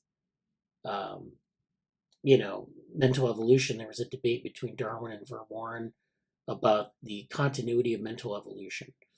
So, okay, back before Darwin, and even after Darwin, people thought that humans were special. So they thought that humans had like this special set of mental capacities. They thought, humans were, distinct from animals. And that was sort of the convention in society. With sort of Darwin proposing that there's this common ancestry with other organisms, it kind of broke this idea down. And, people had to think a little bit more broadly and say, well, wait a minute, we're really not that much different than other animals, certainly other primates, but also other mammals, and maybe even other organisms like C. elegans. This would come further to bear when the human genome was sequenced. We found out that we not only had a lot fewer genes than we thought, but that we shared a lot of our genome with things like yeast and bananas and bacteria. So we have like a lot of common genes that have a shared ancestry. A lot of it is, devoted to like physiological regulation, but still, this idea of that humans are special really kind of fell off the pedestal at that point, or even before that. But so there is this heated debate about the continuity of mental evolution.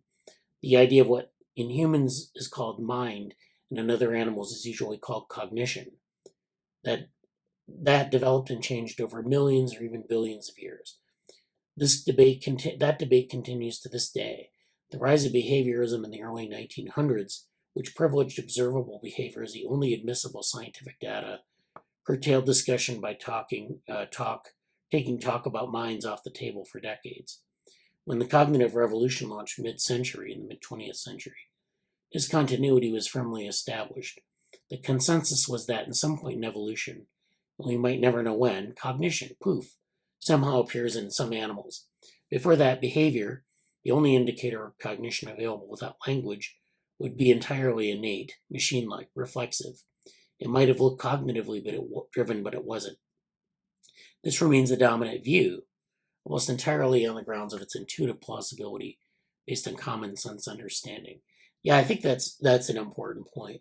So like in cognitive science and in cognitive psychology, there tends to be this sort of understated point that is that humans have cognition and maybe animals have cognition, but the animals that are in the animal cognition category, it's not the same as human cognition. I mean, you can make comparisons, but not really the same. I mean, I don't know if you talk to someone in cognitive science, if they'd come out and say that, but is that sort of history, that sort of contingency that carries over to today, where there's this special category for human cognition. There's a special category for like animal cognition, like in crows and in other animals. And then there's this other area for organisms that have this reflexive behavior. So, a lot of the things with like lizard brains and, other things to do with like human cognition that just kind of shows up somewhere in our evolution. Those are ideas that have kind of been discredited, but still kind of like inform people's sort of thinking. So it's an important thing to remember when you read some of this stuff and it doesn't seem quite like they're including an evolutionary perspective. That's because that evolutionary perspective is kind of almost at odds with it. Daniel Dennett is, of course, a philosopher. He actually is an early proponent or an important proponent of sort of bringing evolution into cognitive science. He invoked evolution in the book Darwin's Dangerous Idea because it showed that the appearance of design in nature requires no designer. And Dennett doesn't buy the continuity of mental evolution. However, my view is that neglected insight of Darwin was his most radical idea, one that with the potential to induce a full-blown Copernican revolution in the cognitive sciences and transform the way we see the world and our place in it. So, yeah, in cognitive science, this continuity of behavior isn't really fully accepted. Maybe it is, but it isn't like stated explicitly. It isn't like well integrated into the literature. And I kind of misunderstood that bit about, go back to the article. Okay. Yeah. What was the insight that was that whole sentence? So basically, it was saying Dennett sees this, but the Darwinian insight was what? Yeah. So, I mean, people have operated from this idea that there's no continuity in mental evolution, that human cognition is special, that animals are different from humans. And this goes back to like religious beliefs about the soul and the origins of the soul. Mm-hmm. Dennett actually wrote a book in the 90s, Darwin's Dangerous Idea. It kind of shows that this continuity exists, that cognitive scientists have to put down this, this contingency from the past, that there's no continuity. And he's showing that evolution is actually, we can make these evolutionary comparisons, that cognition has to be like have a deep history in the tree of life. So that's what he's saying. He doesn't buy this continuity hypothesis. What this author is saying is that it's even more radical than that, this idea of continuity of mental evolution, because this is like really going to transform cognitive science. So Dennett is more like just saying that you just have to adopt these evolutionary ideas. But what she's saying is that that's going to cause a revolution in cognitive science, because a lot of cognitive science is sort of implicitly built on this idea of human minds being separate from brains and being special.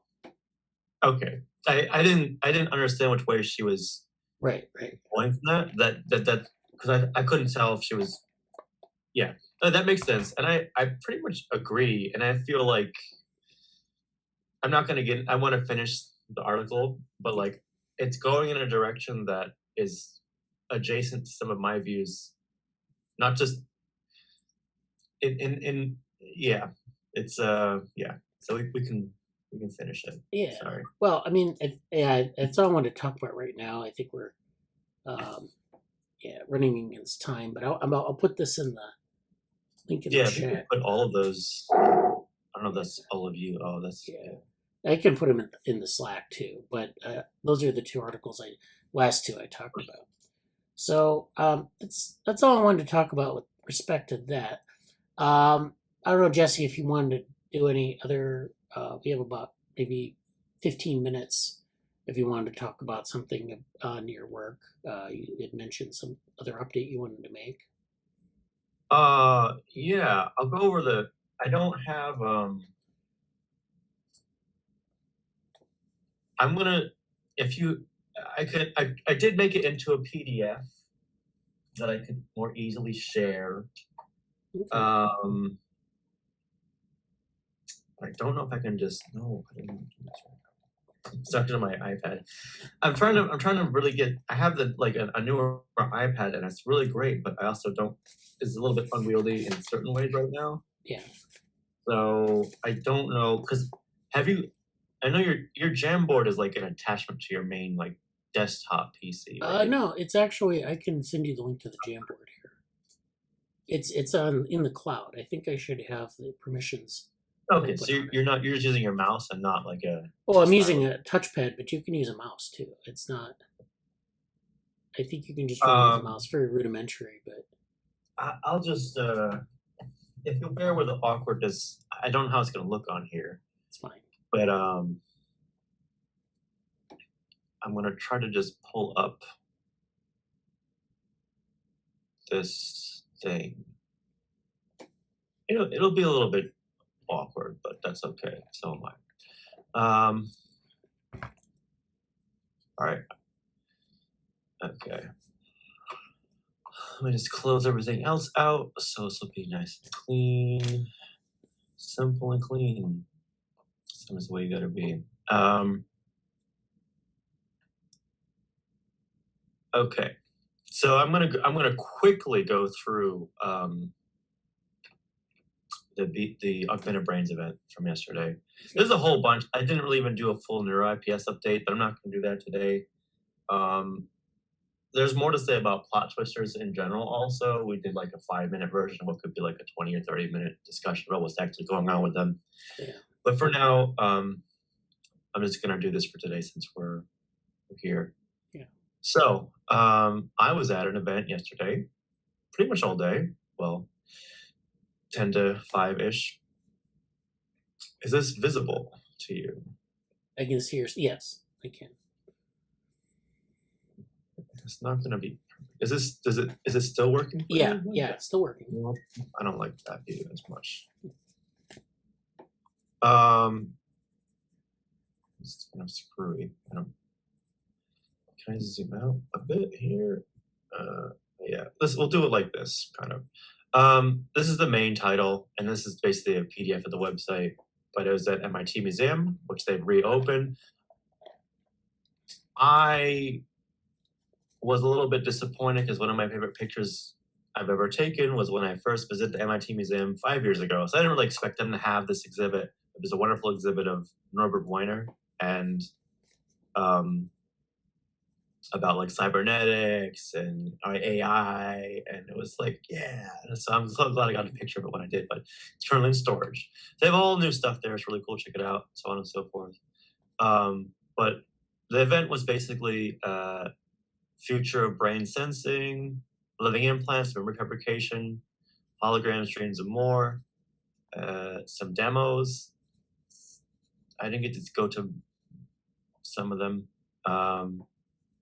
These other topics, who should attend the event? Pretty much everybody.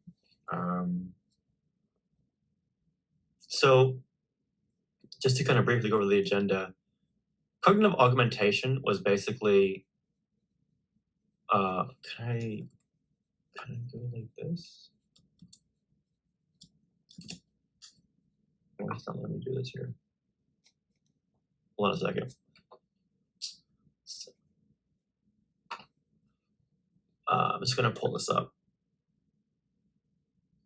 The whole first session was essentially a tour of MIT Media's lab project group of this fluid interfaces by Patty Mays, I think is her name. Yeah. She was the first speaker. She kind of did here are the projects in her lab, and I didn't get to figure out which like theme and sleep and dreams came up. This is kind of related. Like basically, the whole event was about this like her project. Not all of it, but it kind of was sort of like an alternate title of this could have been portfolio for fluid interfaces. Not entirely, but largely. And so just to kind of show this, it does the way she talked about it doesn't totally overlap with how it's displayed on the website, which is a little bit confusing, honestly. Although, I mean, this project link isn't working for whatever reason. Oh, or it's very slow, I guess. Yeah. We didn't talk about TextFig. She didn't say that directly. So she talked about SleepStim. She went through all of our projects basically, and you can see my very rushed handwriting, which forgive me because it will be illegible mostly, but I'll talk about it, try to intelligently somewhat. Here we go. So the start of things was basically there's some demos, some really big overviews from Patty Mays talking about the event and also like her work, but memory learning, motivation, memory, emotion regulation, communication, critical thinking, better sleep. Sleep tech, there was this talk about fascia, which is sort of a night like eye pillow, but it's obviously more than just a regular one. Cameras and all this stuff to measure your sleep. This is about going from monitoring sleep, which is a lot of what I've been looking at in some of my other work, and then interventions in sleep. And so how do we do that? So fascia is about that. Somnia, I think, is either related to that project or separate, but it's sort of her wearable eye mask thing. SleepStim is, we'll talk about that later, or whatever. That's a postdoc in our lab is doing that project specifically. Incubating dreams, incubating dreams, and it's like affecting dreams. She talked about the Genius Nap and how they're developing this app, I think called Dormio, where you can kind of like, it's an app that's supposed to help. You know, you may be familiar with like Thomas Edison holding the metal ball, and he'd think about something until he fell asleep, and then he dropped the ball and wake up because his muscles relax, all this stuff, and that process is supposed to, you know, unlock magical intuitive potential, and it's been a thing over time and so on. This app is supposed to help with that. It's kind of interesting. I wanted to look more into these two, and I haven't. They were fairly quick, and I didn't get to grasp them. But modulating emotions and mental states with the BCI. This is about a video game and sort of creating a video game environment where you could train the user to become in specific brain states. And she later on said how the goal of this video game was to be able to be in a platform where you could get you could get feedback from the different like meditation techniques or other practices you were doing, and how you could take that practice and saying, okay, this practice definitively does work for me because I'm seeing whatever, and then this would be like a place you could try these different techniques or ways of doing stuff, and then in your life away from the technology, you could do it without that. So sort of almost like a playground for that sense, which is interesting. Attentive You is about attention. I didn't get too much from that. It could be used in classroom, it could be used in different training situations, and just how to get what you should be paying attention to in a circumstance. There's Frisson, which is about sort of like the cold sensation. I put down, she didn't say ASMR, but it kind of reminded me of that. Sort of the cold sensation when you're realizing something profound, or like you just became aware of something. It was like, ooh. And she said how this physiological the impact on your body, it's related to like um, it makes you more uh, like potentially empathic or aware or interested in what's going on. It makes you more receptive and like alert or whatever. And she's saying how like this is sort of on the guise of turning sensations, tuning sensations to engineering emotions. And a major concept, she didn't highlight it, but a major concept, and this is related to something Bradley was talking about earlier, was writing to the body as opposed to making things symbolic and writing it into a cognitive or higher level way. Not say higher level, but like making it a cognitive, logical, mental act, and then how directly writing or influencing the body as part of like the other part of the system um, is something she's exploring, and it was very interesting to see that. I kind of wanted to ask her more about that. I'll be writing her follow up email if anybody wants me to ask questions about things. Okay. But I think that was quite relevant to our reading group in a lot of ways. Yeah. Alter ego. Do I have a good thing for this?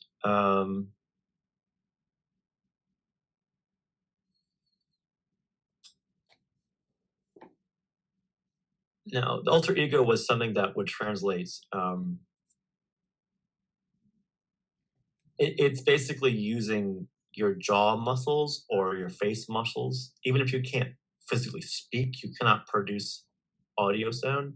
The movement of your muscles was able to be translated into sort of potentially like speak to text, but just muscle movement to text.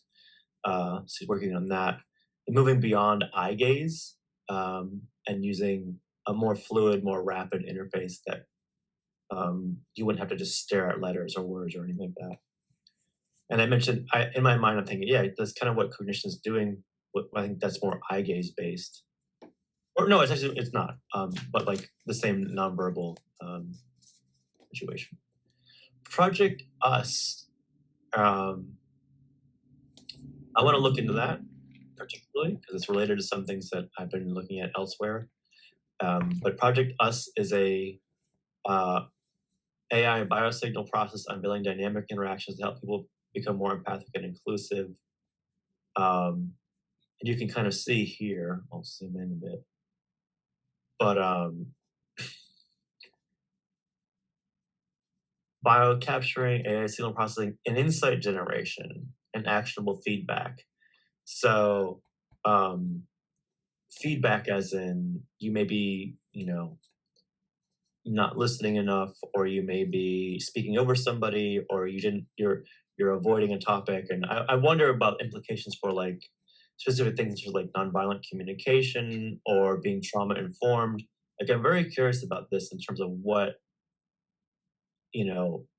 how this can lead to some things that I'm interested like this is in one sense this is related to something that I've actually wanted to do for a while, which is sort of creating an interface where you can have these I'm glad to see it written out this way as insight generation.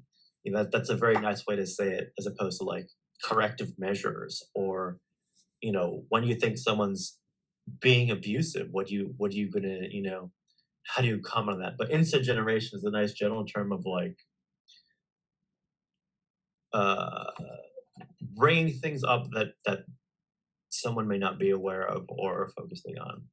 And you can think about like a lot of implications for the robot stuff, law, therapeutic things. Like there's a lot. That's something I'm going to be keeping track of for sure. This other one here, Future You, is basically it's sort of like designed for kids, but it's like if you have a conversation with an AI chatbot, like a replica or something, or a robot, but instead of trying to be your friends, it basically paints a vision of you. I'm sure I can zoom this. It paints a vision of you, or like in the like 30, 40 years down the road, like you want to be a doctor. It's like, okay, here's the timeline. You go to med school, you do this, you do this, you do this. And then it builds out a vision of you and kind of reverse engineers your way back using GPT-3. Yeah. It kind of goes back to it gives you paths to get to that future you. Yeah, so that was interesting. Um, enhanced perception, something about eyes in the back of your head. Wearing this headband kind of gives you like, I think it's sort of a haptic or visual, not haptic, but it gives you some kind of feedback. There may be something behind you, and kind of give you that Right. bonus sensory perception aspect of it. Um, memory encoding. What was this one about? Oh, they talked about this actually was quite interesting thing. You can't really see here, but this is sort of a. I don't know if I wasn't familiar with the memory palace concept, but it was sort of apparently this old Roman technique of memorizing really, really, really long speeches as if you're going. You make sort of a mental landmarker about like if you were exploring a palace, and she basically walked us through someone like walking around MIT or walking around the building and then like implanting these, like someone carrying boxes to mean unpacking, to mean like the Packers as the first Super Bowl champions, and then the Jets, like placing this jet in your vision of when you're walking around the palace. And I of course thought like, wow, that's like a really interesting tie between embodiment and like navigating a physical space and the relationship between digital and analog, in the sense that you're moving through sort of an artificial, but like you're moving through an environment, and in that environment you're having these ties to this, you're making these sort of landmark physical ties to these big memory chunks concepts. And a sub theme or something that was talked about at one point was how, it used to be you have to remember stuff, but now you just have to remember how to find stuff, how to search for it, where it is, and I think this is an interesting concept in terms of embodiment. I'm only going to be going through her talk in that much depth. There's not that much more to say in depth. What's this say? Writing to the body. Yep. She mentioned Daniel Carr and my New York Times articles about like overstimulation, and should we be making all these technologies to make our lives easier, or should we just deal with how crazy the world is? Yeah, there was this Total Recall. I know the original Total Recall movie with Arnold Schwarzenegger and the later one, and I think the original is far better. Yes. But there was this preview of the later one, and it's kind of like, this led to this teaser talk for, I forgot her name, some Lotus at UCI. She's a social ecology person about false memories, planning memories, tampering with memories. It was good. It was a nice sort of overview. It led to mostly a lot more questions than led to a lot of questions for me that I didn't really get answered yet. But basically, your takeaway is that confidence, detail, and emotion do not equal reality, and how much those things can be manipulated or misleading, perhaps, and like witness testimony and everything else. What I want to say here is this talk made me think a lot about Fuchs, and this talk made me think quite a bit also about like why I asked for the clarification in the previous article is that I think there's a connection between what the Aeon article was talking about and this, in the sense that I respect the researcher Lotus, and I feel like she probably was using a lack of nuance for the audience, because they're not necessarily going to be psychology oriented people there. But and so I'm not really bashing her views too much. However, I would really like to sort of confront some of the ideas there, in the sense that the way we were talking about memory, it really felt like we were talking about stories. And I don't have a that's not like a discernment, or that's not like a big negative for me. I just feel like I really would like to spend more time asking her, like, what what's the really difference between a memory and a story, like, functionally to you? Because I thought she did this example where, like, oh well, you know, I wanted to ask the most who would be the hardest person possible to fool with a false memory, right? And she said, oh well, we looked at individuals with super memory, like people with photographic memories, Right. and that can remember stuff, all the way back stuff. And I thought, like, oh my god, no way, no chance. Like, those, that's not at all.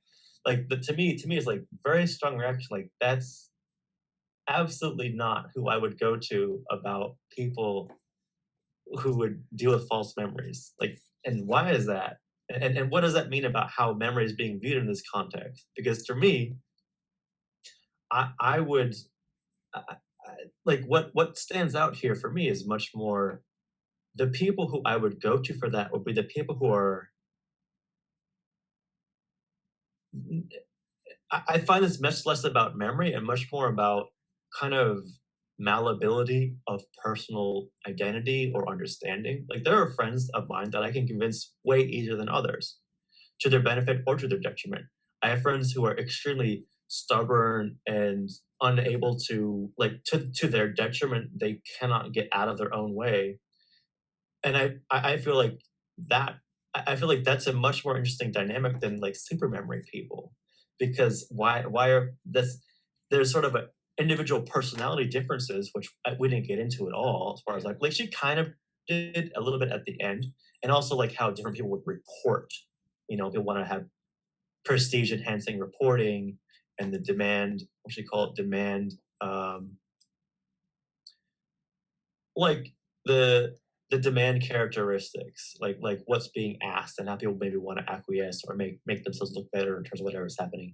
And I feel like whereas that was almost like side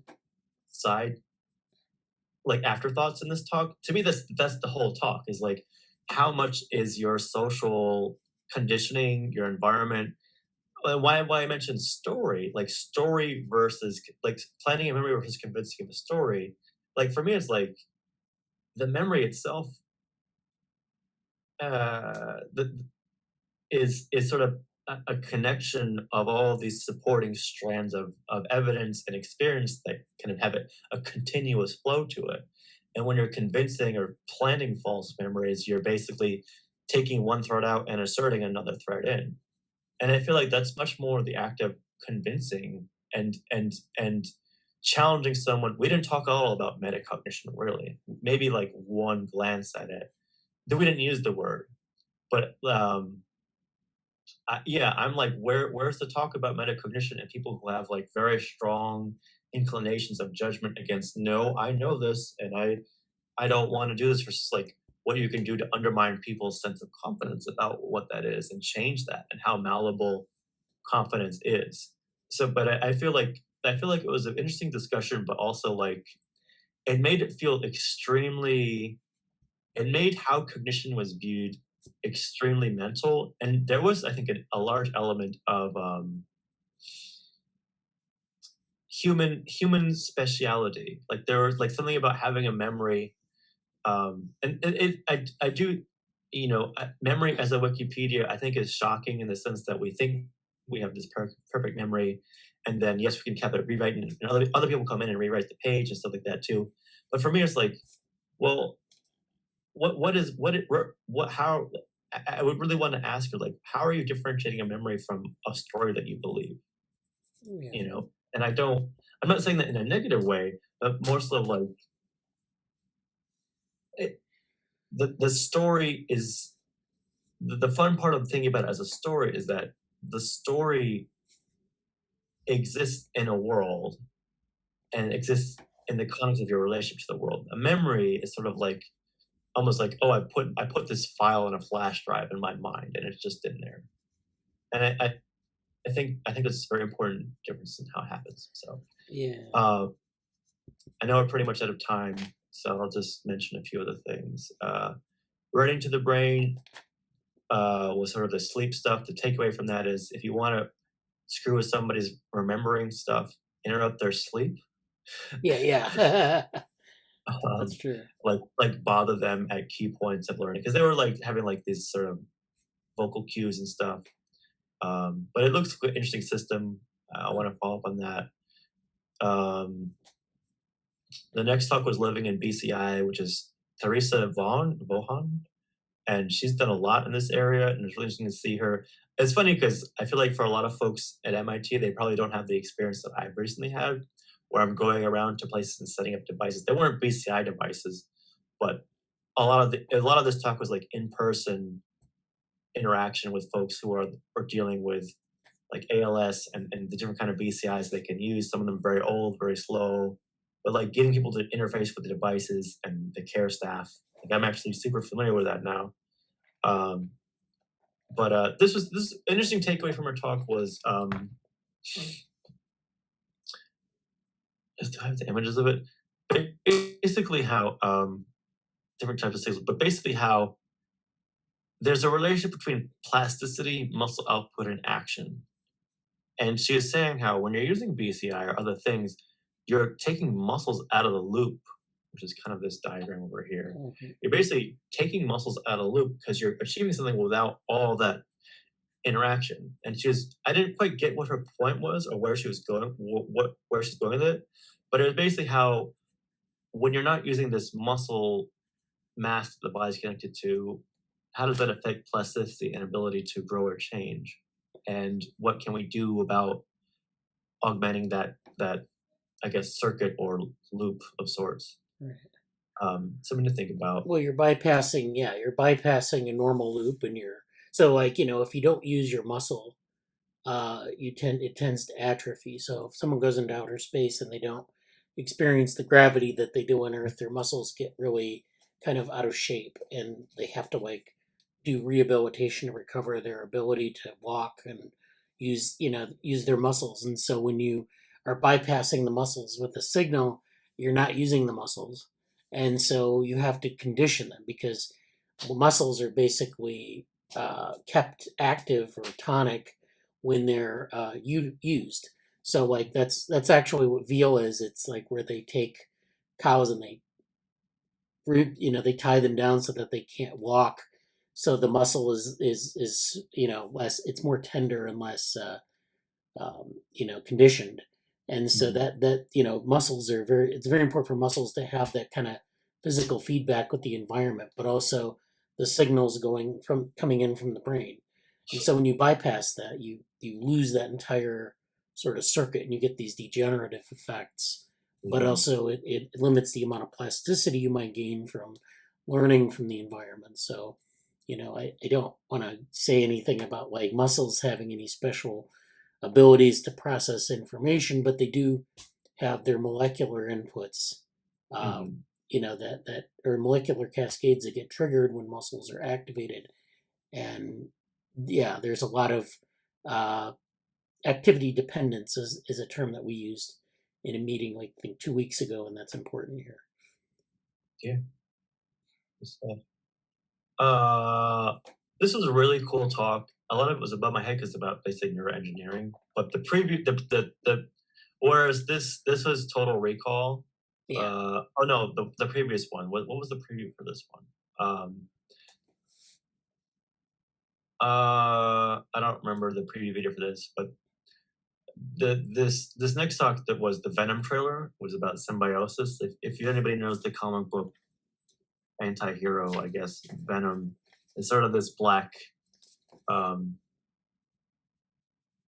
black monster this black goop that surrounds somebody and takes them over and they have the symbiotic relationship. It's similar to the like if people are familiar with Dungeons and Dragons, like the warlock class, where you sort of have a bargain. And you can kind of see the trailer the symbiotic, I don't know, alien, whatever mutant life form that is Venom, and the person talking about stuff. what was said there? Somebody said something. Oh, Amanda has to leave. Thank you for attending, Sure. Amanda. Yeah.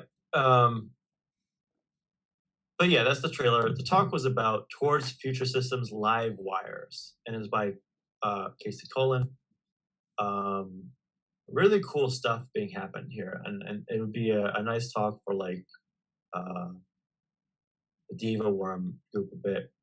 Something about like just all the different miles of axons we have, and like the white matter and how long that stuff is. And interesting point was how you can't really repair the brain circuitry, and how I didn't know this, but or think about this directly, but like how the connections are formed when you're very young and they just grow as your body grows, and how like that makes it really hard to, you know, to do work in this area to repair or modify those circuits. This isn't my expertise, so feel free to interject. But well, yeah, looks interesting. It's very interesting, and yeah,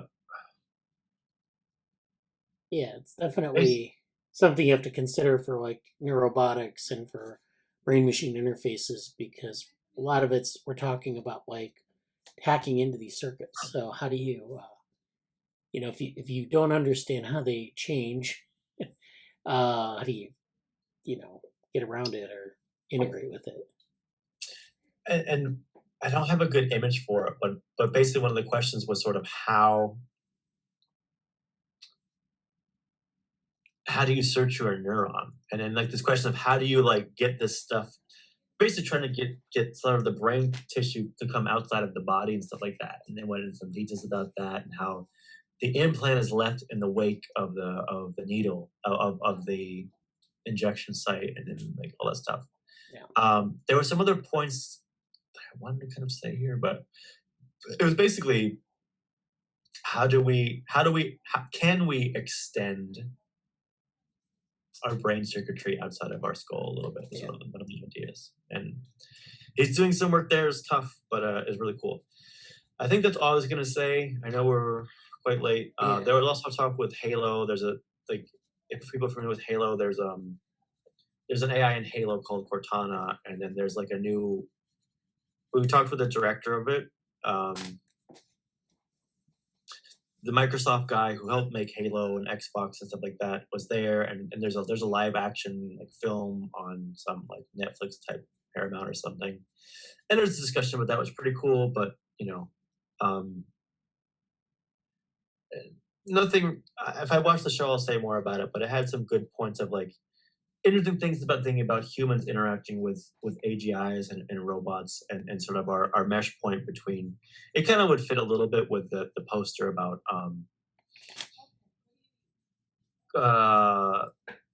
digital companionship would fit with that a bit, but I'll leave it at that for now. Yeah. And we can, if there's any questions, let me know. But I know it's sort of a past time. So. Oh yeah. Well, that was a very good tour. Thank you. And yeah, so a lot of cool stuff to look into. I had it on my to-do list actually for. I have it right here in my thing. Investigate MIT Media Lab fluid interfaces. It's been extended a few times, but at least for 26 days. I think more like 2 or 3 months has been on my to-do list thing. Okay. So I'm officially going to cross that off now, and more about that in the future. But it was pretty cool. So yeah. Okay. Yeah. If you can, are you able to share those notes too with the group? I mean, if you want to put them in the general channel. Actually basically did a video. I recorded a video yesterday of me going over the notes. Okay. I can just put that video probably privately, or if you want to see my scribbly notes, I can just share them. Yeah. You could share the notes or the video or whatever. They're already in like a PDF format, so I'll put them in Notion somewhere. Okay, sounds good. Okay. All right. So yeah, that's all for today. Thank you, Amanda, for attending, and I'll be in touch with you about like some other stuff offline. But is your general like you're basically not going to be available for like a meeting or discussion until Monday? I might say something in chat, but like. Yeah, I mean, we can. I don't know. We could probably do something Monday if you have time. I don't know. Okay. I'll get back to you later. But yeah, it was great today, and thanks everybody for All right. showing up and doing what you do. Thank you. Have All a right. good Bye. week.